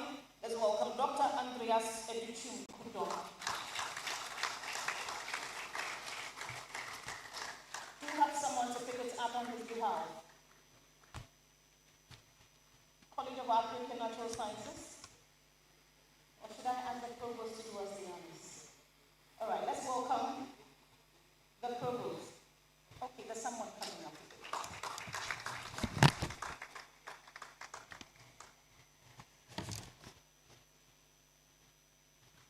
The next top 3 faculty members with highest research income for 2023. First, coming from the College of Health and Allied Sciences, Professor Adelija Kofi Amega.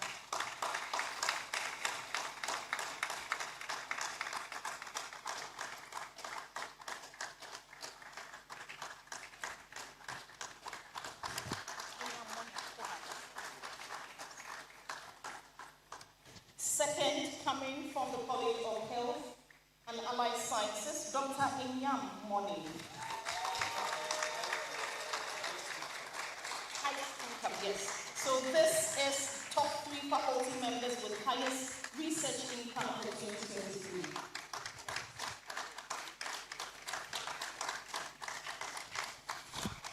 And then third, coming from the College of Agriculture and Natural Sciences, Professor Michael Osei.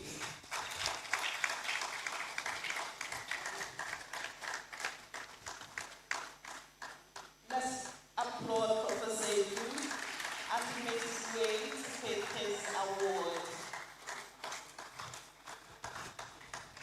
So they picked up the award for top 3 faculty members with highest research income for 2023. Thank you very much, Prof. I'm grateful.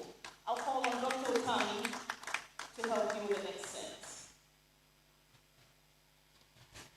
So this one, research support grantees. Research support grantees. Dr. Rahel Odakon Mills from the College of Health and Allied Sciences, proposal title, Molecular Characterization and Antimicrobial Resistance of Candida spp in pregnant women, Cape Coast, Ghana.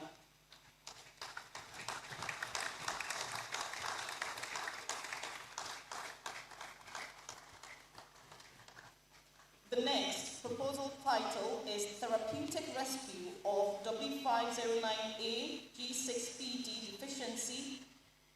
It's a seed, computational evidence of hydrophobic stabilization from the College of Health and Allied Sciences, Professor Hassan El Said Mohammed Ali. Do we have anyone to take it on his behalf?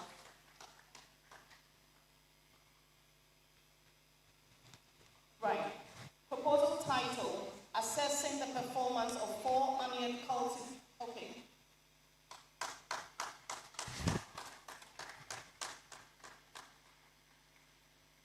The next has a proposal title, Assessing the Performance of 4 onion cultivars in 2 agroecological zones of Ghana from the College of Agriculture and Natural Sciences, Dr. Emmanuel Ojui Edu.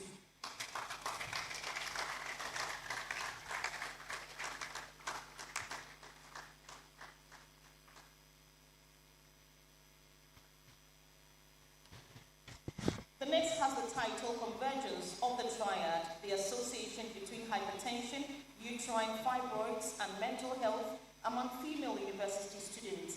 This is coming from the College of Health and Allied Sciences, Dr. Ekia Evriye Kakari.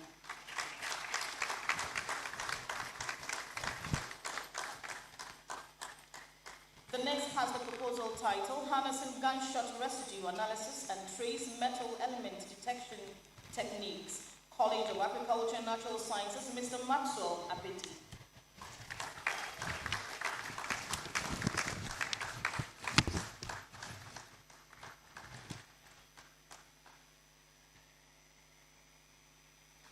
The next has the title, Power, Identity, and Communication, the Socio-Linguistic Significance of Web-Based Address Terms. College of Education Studies, Ms. Paulina Amwiwa Ahen.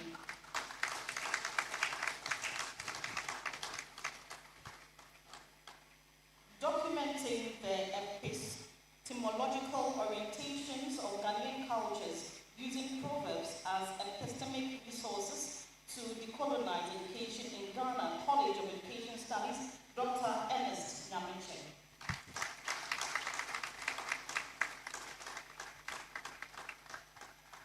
The next, analysis of meat quality traits of farmed and wild giant African land snails using conventional and NIR methods, College of Agriculture and Natural Sciences, Dr. Haruna Gado Yakubu.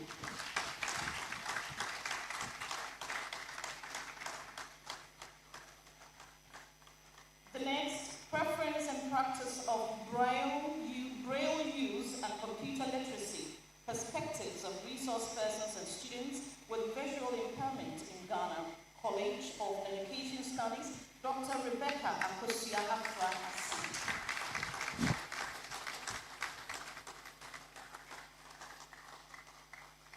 Thank you very much, Dr. Tami. I'll call on our new past Pro-Vice Chancellor, Professor Mrs. Rosemond Abuajuwa-Bonheni, to do us the honors for the next session. Proposal title, Aligning Tertiary Language Education with the Multilingual Job Market, Sectoral Demands, Challenges, and Curriculum Reforms for Ghana, College of Education Studies. This is group-led, and Dr. Dorcas Pell-Slip, Dr. Ernest Nyamiche, Dr. Fiawo Mom Kofi Fiadwe, Dr. Gabriel Abuaje, and Dr. Letitia Sam.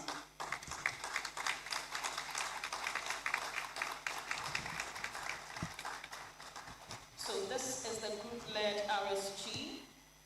The next, exploring university students and alumni readiness to support peer-based financial aid funds, choice experiment approach, College of Agriculture and Natural Sciences. The group is led by Dr. Lawrence Ichampong.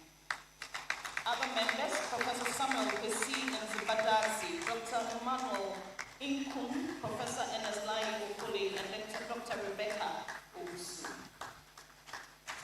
The next, who sees the label? Understanding the socio-economic roots of energy label awareness and purchasing behavior in Ghana, from the College of Humanities and Legal Studies. The group leader is Dr. Clement Otain. Dr. Clement Otain, other members of the group, Dr. Joseph Kesi Asafo, Mr. Pius Gamets, and Ms. Josephine Adua. The next, the potential of tiger nuts fiber as a functional ingredient in beef sausages. College of Agriculture and Natural Sciences, led by Professor Moses Tay. Other members, Professor Victor Baku and Dr. Haruna Gado Yakubu. A comparative study of human and AI grading of university students' learning towards the development of a hybrid grading system, College of Education Studies. The lead, Reverend Dr. Martin Owusu. Other members, Dr. Ernest Nyamiche, Dr. Fiawo Mom Kofi Fiadwe, Dr. Dorcas Pell-Slip.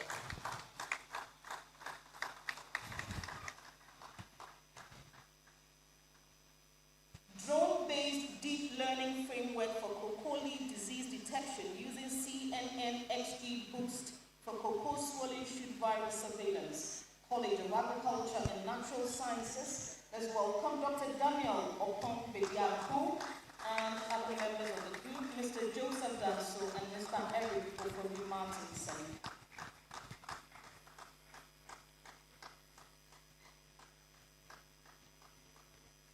Communicative compliance and emotion regulation as predictors of students' entrepreneurial intentions.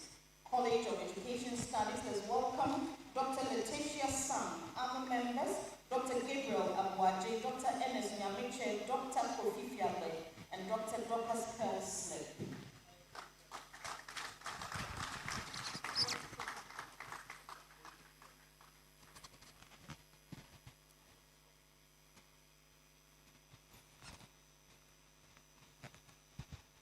Influence of imposter syndrome and psychological capital on professional self-esteem and general well-being of counseling professionals.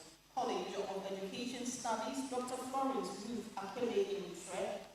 The other member is Ms. Paulina Amanua Ahem.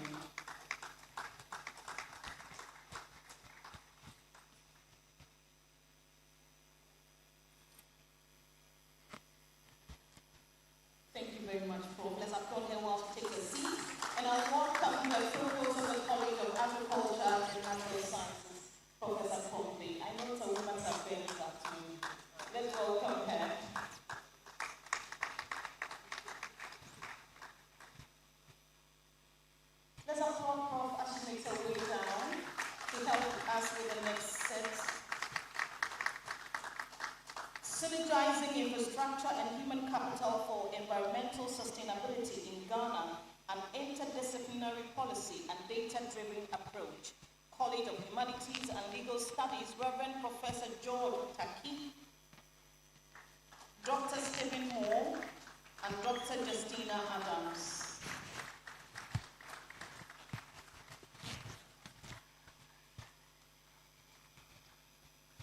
Evaluating the prevalence of substance use disorder and clinical correlates among tertiary students seeking primary care in coastal Ghana, from the College of Health and Allied Sciences as welcome Professor Robert Peter Baini, Professor Mauli Jacobo, Dr. James Fra, Dr. Anna Abedu, Dr. Stephen Jale, Dr. Olivia Ejokumbuate, Dr. Emmanuel Kimboa, and Dr. Koku Aruno.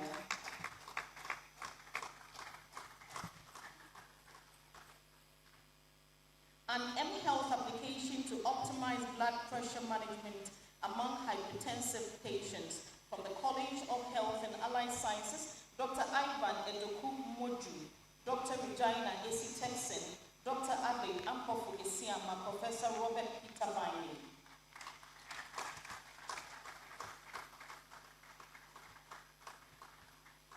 Evaluating the preference and productivity of sweet potato varieties influenced by organic and synthetic fertilizers at 2 ecozones, from the College of Agriculture and Natural Sciences, Dr. Angela Latte Young, Dr. Emmanuel Edu, Dr. Emmanuel Inkum, and Dr. Josiah Teshi Mensen. Impact of drug stockouts and out-of-pocket cost on antipsychotic prescribing practices in Ghana, a mixed methods health system study, from the College of Health and Allied Sciences, Dr. Richard Delali Akbeko, and Professor Robert Peter Baini. The last for the set, impact of illegal mining on phytochemical composition, antioxidant, and antimicrobial activities of, that's a long one, but I have to do it quickly. From the College of Health and Allied Sciences, Mr. Reynard Isaac Nketia, other members, Dr. Daniel Amoka, Professor Robert Peter Baini, Dr. Jonathan Asante, Ms. Akosia Dufie Amkoma, and Dr. Barbara Edubrim-Pong. Thank you very much, Prof. I'll call on the Provost of the College of Distance Education, Professor Mohammed Amakiagam, to do us the honors with the next set, and this is interdepartmental as RSG. Let's welcome Professor Anochi. Evaluating the biostimulation impact of Kinimasi crop booster on growth, yield, and agroecology of Okro and Karpi, College of Agriculture and Natural Sciences. Let's welcome Dr. Emmanuel Ichampong, other members, Dr. Aaron Tiasari, Dr. Samuel Tete, Dr. Kofi Atia, Dr. Israel Agoso, Dr. Carlos Tete, Dr. Rosemond Godbless Darcy, and Dr. Daniel Edrifo. Rhythms of Learning, a music-based intervention for inclusive cognitive development in Ghanaian children with intellectual and developmental disabilities. From Chills, Professor Eric Deborah Ochre. Other members, Dr. Komi Isaac Tete, Dr. Amwedu Mustafa, Dr. John Dodro, and Dr. Mark Moses Mante.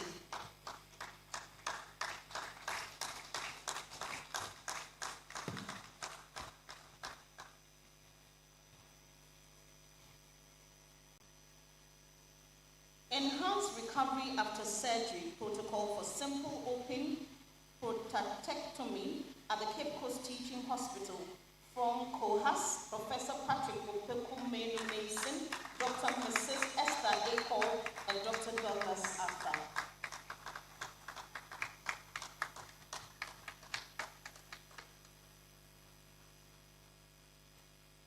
Modeling the effect of institutional culture, social capital, knowledge sharing on quality curriculum implementation towards transformation education for sustainable development. From the College of Education Studies, Dr. Sophia Ohene Dako, Other members, Professor Joseph Tvucc, Dr. Edmond Kwesi Agomeda, Dr. Anzi Tahir Ahmed, Dr. Francis Afenyo Jake, and Dr. Dorcas Hell Slip.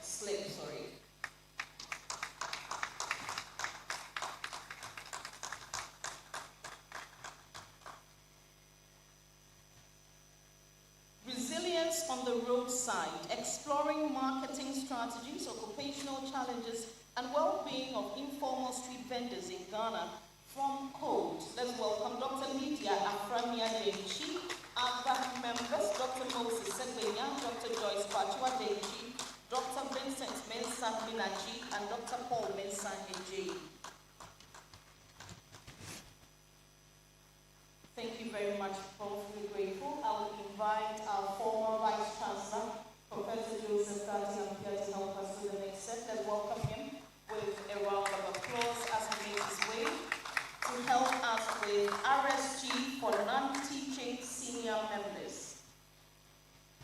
Mentorship and job performance in higher education, evaluating the effectiveness and challenges of the University of Cape Coast's mentorship program. From the College of Health and Allied Sciences, Ms. Florence Naki Lawe. Other members, Mr. Nasir Yakub Ente and Mr. Alexander Okukudas. Patient satisfaction with the care and management of diabetes and healthcare facilities within the Cape Coast metropolis. From the Directorate of University Health Services, Dr. Abid Ampofo Isiama.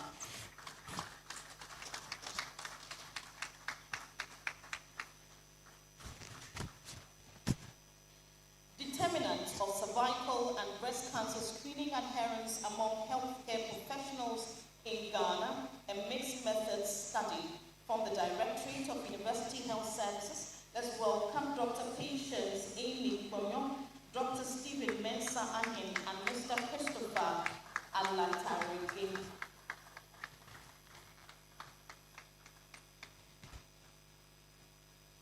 The next is evidence synthesis, RSG, evidence gaps and global patterns from the College of Health and Allied Sciences. Let's welcome Professor Akwesi Ayafo, Dr. Kwame Kumiasari, Professor Samuel Chi.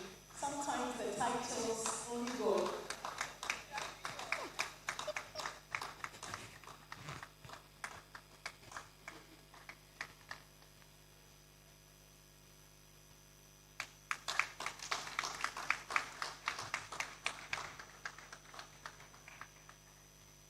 Creating a safer work environment in schools, a systematic review of the role of psychosocial safety climate. From the College of Health and Allied Sciences, let's welcome Dr. Mustafa Amoedu, Professor Samuel Che, Dr. Kwame Kumiasari, Dr. Susanna Abba Abraham, Dr. Edward Wilson Ansa, and Dr. Kwame Kodia. Thank you very much, Prof. I'm grateful. I'll call on the University Librarian to help us with the next set, Dr. Mark Anthony Kohler. Let's welcome him with a round of applause.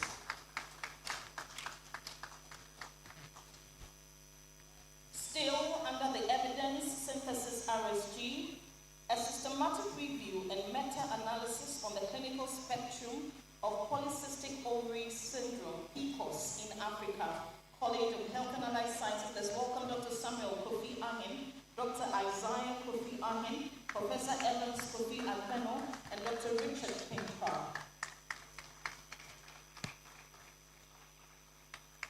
The next, systematic review of water-saving irrigation technologies for sustainable agriculture in Ghana and sub-Saharan Africa. From CANS, Professor Ransford Opoku.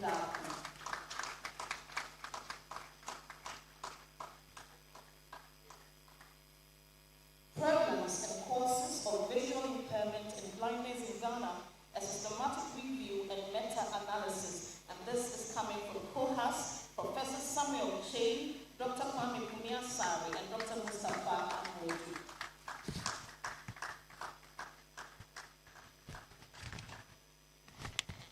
The next is under Policy and Practice-Oriented RSG, Health facility readiness and capacity assessment for hypertension care.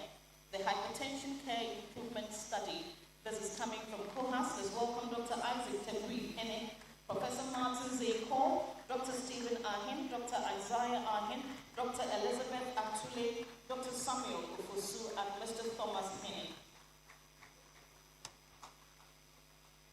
Sustainable insect-based innovations for food, feed, fertilizer, and nutrition security in Ghana, coming from CANS, Dr. Rebecca Owusu, other members, Dr. Francis Kumi, Professor NSK, Professor Martin Osomkin.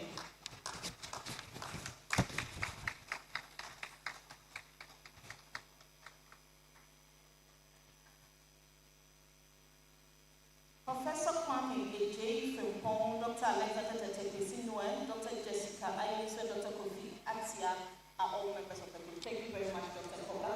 I'll call on Professor Ijapong from Shields to help me with the next three, and then the next to be done by the Provost of the College of Education Studies. Let's welcome Professor Ijapong, Provost of the College of Humanities and Legal Studies. And this is under special funding. Proposal title, Safety Climate, Hazard Awareness and Mental Health of Grounds and Gardens Workers at a Public University, Ghana. And this is coming from College of Health and Allied Sciences, individual RSG, Dr. James Kodopra. Assessing microplastic contamination in table salts produced from the main coastal centers in Ghana. From CAMS, it's an individual RSG, Dr. Divine Damete Sew.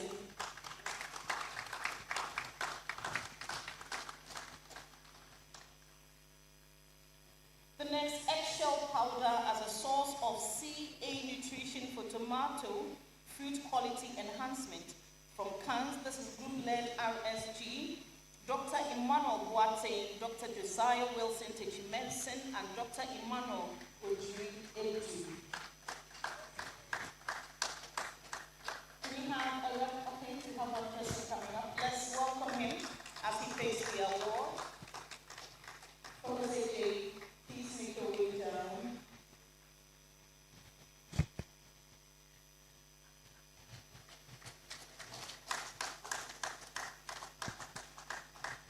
Thank you very much, Professor Japon. So the last two go to Professor A.J.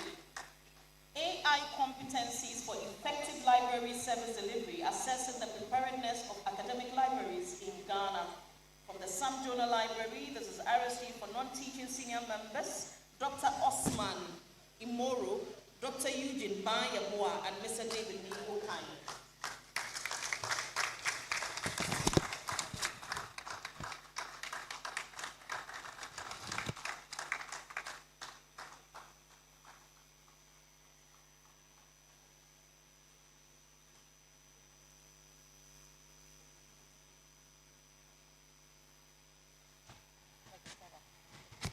So the final one, development and initial validation of the Trail Nurse Advocacy Scale, College of Health and Allied Sciences. Let's welcome Dr. Susanna Abba Abraham, other members, Dr. Mustafa Amwedu, Ms. Dorcas Frimpoma Ejari, Mr. William Akotobwa Bain, and Ms. Hilda Kesewa Kranting. Thank you very much for being grateful. Let's welcome our registrars again. To present an appreciation, a citation actually, to, is it a citation? Is this a flag? Okay, it's a flag, yes. An appreciation to our keynoter, our guest speaker, yes, Professor Eric Yuechi Gampa. We can do better as we make our way down to the seat of the award.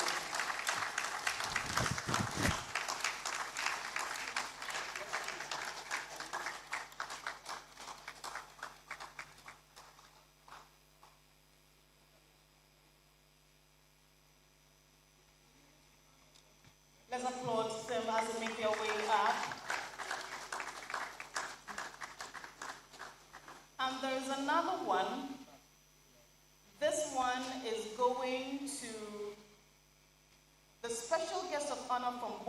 Leipzig University of Applied Sciences, Bonn, Germany, Professor Dr. Ralph Mayer. Now, he is the Director of International Business Program, and the special guest of honor is in relation to tomorrow's event, actually. He is at UCC to facilitate a 2-day workshop on AI application in teaching, learning, and administration. The workshops happened last Monday and Tuesday. He will be a speaker at a public lecture titled Application of Generative AI to Academic Insights, Returns, Risk, and Strategies. This will take place at the UCC main auditorium at 2 p.m. tomorrow. And so, in recognition of his contribution to UCC's visibility, the university presents a citation to you, sir. Please approach the red carpet, and I will invite Professor Rosemond Wardley to help us with the presentation of the citation. There is a stone, and then there's a gift bag. I'm not sure what's in there, but I'm sure Prof would first put the stole around his neck.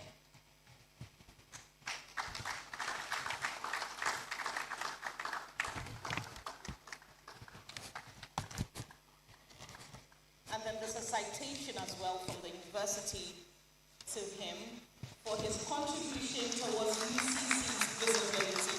Thank you so much. We are indebted and very grateful.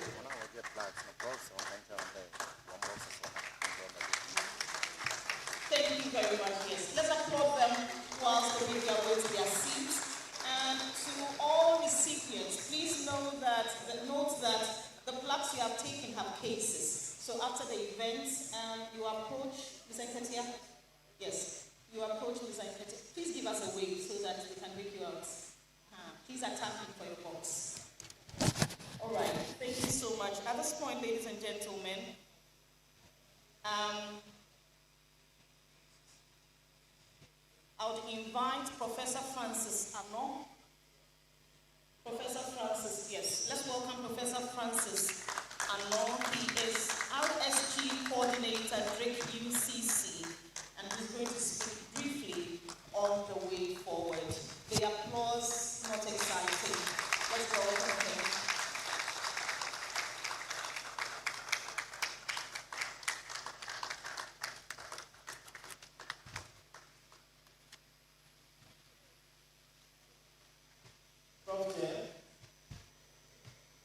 Distinguished guest speaker, colleagues, ladies and gentlemen, good afternoon. I'm privileged to be here to particularly inform awardees and grantees what lies ahead. First of all, I would like to congratulate you for your success in this round of research support grant application. It's not been easy, it's been highly competitive compared to the previous call, which is the 9th call. We had more applications this time. So you've done well for winning. If you applied but didn't win, it doesn't mean your proposal was bad per se. But it's a competition, and in every competition, some will win, others will not. Kindly log into the RSG portal, review the comments from the assessors, and see how you can use these comments to improve the proposal you submitted, and try again next year, or you can even try some external grant. Maybe you'll be successful. To our grantees, the journey starts from here. Your contract takes effect from 1st of December. They will be sent to your email for you to sign and return them to DRIC. Depending on your award category, you have between 9 months to 12 months to execute your project and return the deliverables. The first expected deliverable is, as part of the process, is you submitting the exception report and evidence of IRB application. These days, it takes quite some time to get feedback from the IRB. So I would strongly advise that as early as possible, you work on submitting your protocol. And this time it is done online. So if you haven't done it before, check on the IRB website for the processes. And then you're going to be assigned monitors in your college. You are advised to work with them. If you are not sure about anything, consult them. And more importantly, the final deliverable, which is the publication, should be in a Scopus indexed journal. We've had a few instances where colleagues who won grant unfortunately published their papers in journals that are not indexed in Scopus, and for that matter, their final tranche was not released. And in fact, we've had instances where some of them have had to pay back the first tranche that was awarded. So if you are not sure about any journal, contact your monitor, or you can even send an email to Tvucc for clarification. And I would like to show appreciation to assessors. It's not been easy going through the process with you, all the phone calls, the email follow-up. But without you, this wouldn't have been possible. So thank you for your support, and we hope that when we knock at your door another time, you will be supportive. Thank you all.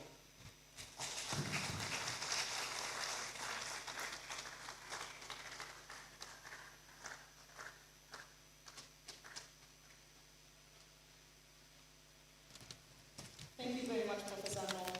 Ladies and gentlemen, we're gradually coming to the close of the 10th Grantsceremony.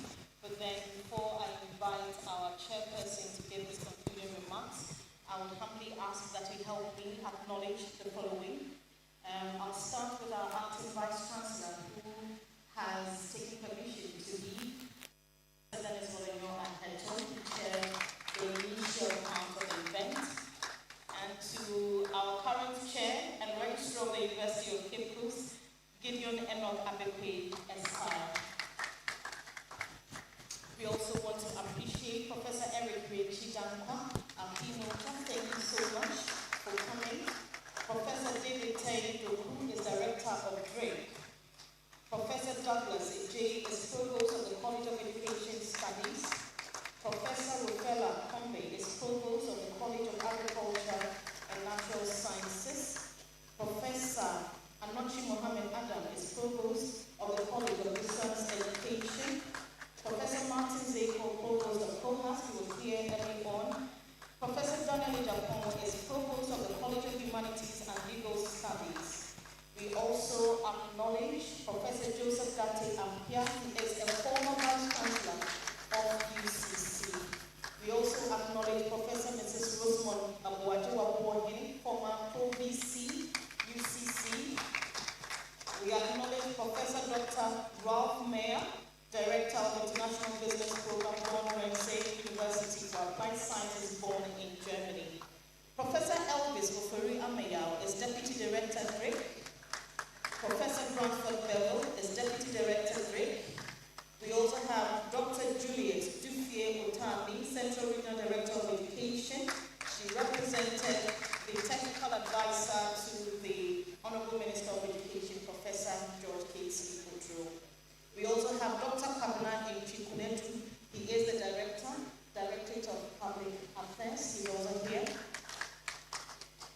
We sincerely acknowledge Professor Emeritus Ewusabu Asare. Thank you for gracing the occasion. Professor Emeritus VPY Dadeko and her spouse, they grace the occasion as well. Thank you so much for being here. We acknowledge representatives from Ghana Research and Industry Collaborative. We acknowledge Professor Alfred Kranchi, UEW, Deputy Director for Trade. We also have from Capacity Building and Trade, Dr. Philip Siam Kisi, UEW.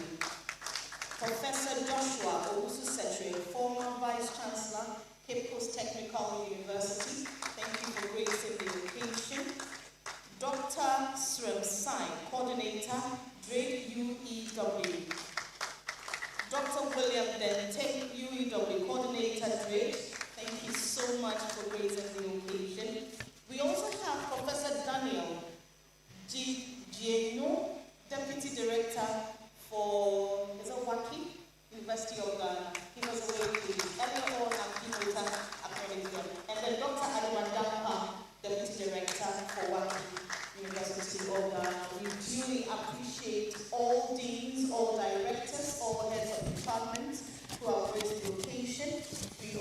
want to say thank you to the organizing committee members, assessors for the 10th RSG poll. We say thank you.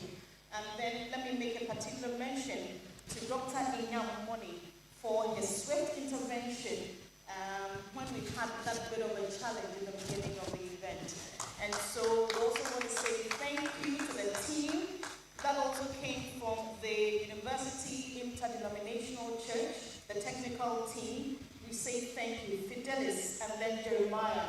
We are so grateful to you. To the technical team as well for restoring our sound, we say thank you. And to each and every one of you who graced the occasion, we are so grateful that you came. To our awardees as well, thank you. I would at this point invite the chairperson, but before that, Chair, let me acknowledge our sponsors. Premium sponsor Antarctic Limited, they're into building and construction. Let's applaud them for supporting the occasion or the event. Agenda Commercial Limited, they're into electrical materials. Sion Limited, they're into car tires.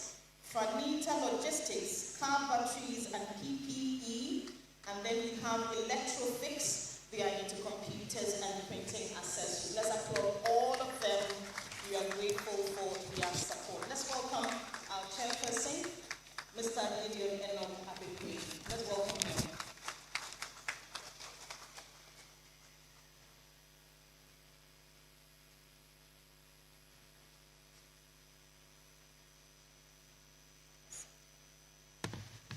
Thank you very much, Akusia. Provosts, deans, directors, former vice-chancellors, former pro-vice chancellors, the regional director of education, Dr. Mrs. Juliet Utami, representing Professor J.K.T. Udro, technical advisor to the Minister of Education, distinguished faculty, staff, students, invited guests, ladies and gentlemen. It has been a great honor and privilege to chair today's 10th Research Awards and Grants ceremony of our university. This occasion once again provided us with the opportunity to celebrate and reward excellence in research, innovation, and scholarship. The achievement we have recognized today bear eloquent testimony to the commitment, perseverance, and creativity of our researchers. Their contributions continue to advance the frontiers of knowledge and address the pressing developmental challenges of our time. Indeed, through their work, our university reaffirms its position as a center of excellence and a catalyst for national transformation. On behalf of management, I extend my heartfelt congratulations to all our award winners. Your dedication, diligence, and pursuit of excellence inspire us all to aim higher and to remain steadfast in promoting impactful research. We were privileged to have Professor Eric Yenchidankwa, Director of the West African Center for Crop Improvement and Chairman of the Ghana National Research Fund, as our distinguished keynote speaker.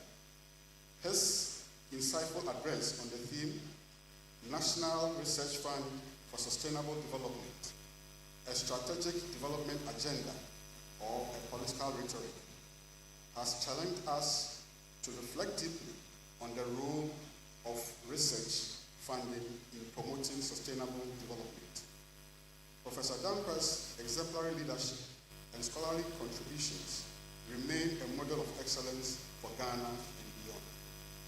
I would also like to acknowledge the presence of our former vice-chancellors and former pro-vice-chancellors whose foresight and commitment laid the solid foundation upon which we continue to build. Your legacy continues to guide and inspire us in our collective journey toward academic and research distinction.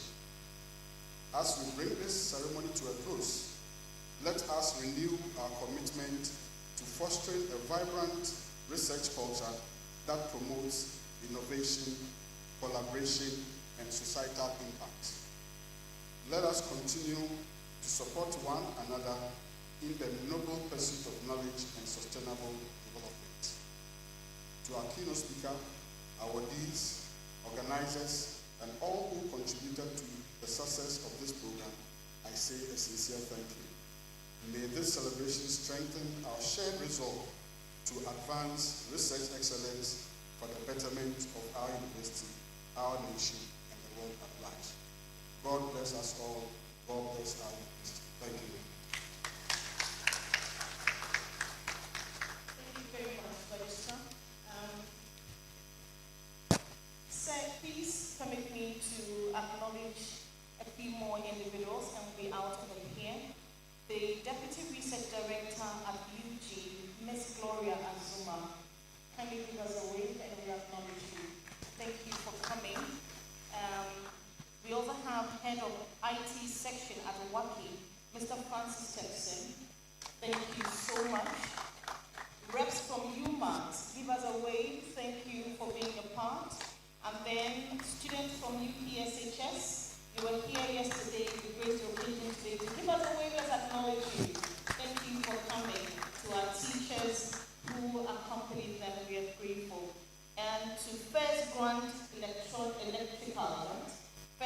Electricals, thank you so much for sponsoring this event. Ladies and gentlemen, that is how we draw the curtain on the second Research and Innovation Week, as well as the 10th RHETORIC ceremony. Before I invite Reverend Dr. Patrick Pampa to give us the closing prayer, I want to say thank you to the media who have stayed with us from yesterday till today, ensuring that everything done here is captured appropriately. Reverend Dr. Patrick Pampa, please help us with the closing prayer. Let's welcome him with a round of applause, please.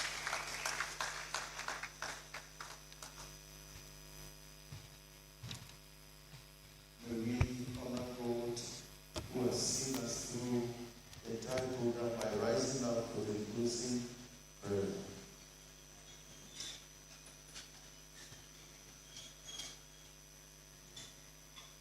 And shall we pray? Now thank we all our God with our hearts, minds, and voices. Gracious God, we thank you for the Research Week celebration. We thank you that all has gone well today. We pray, committing the entire university into your hands. We ask that, Father, may you continue to endow us with innovations and then with inventions and then funds in this perspective.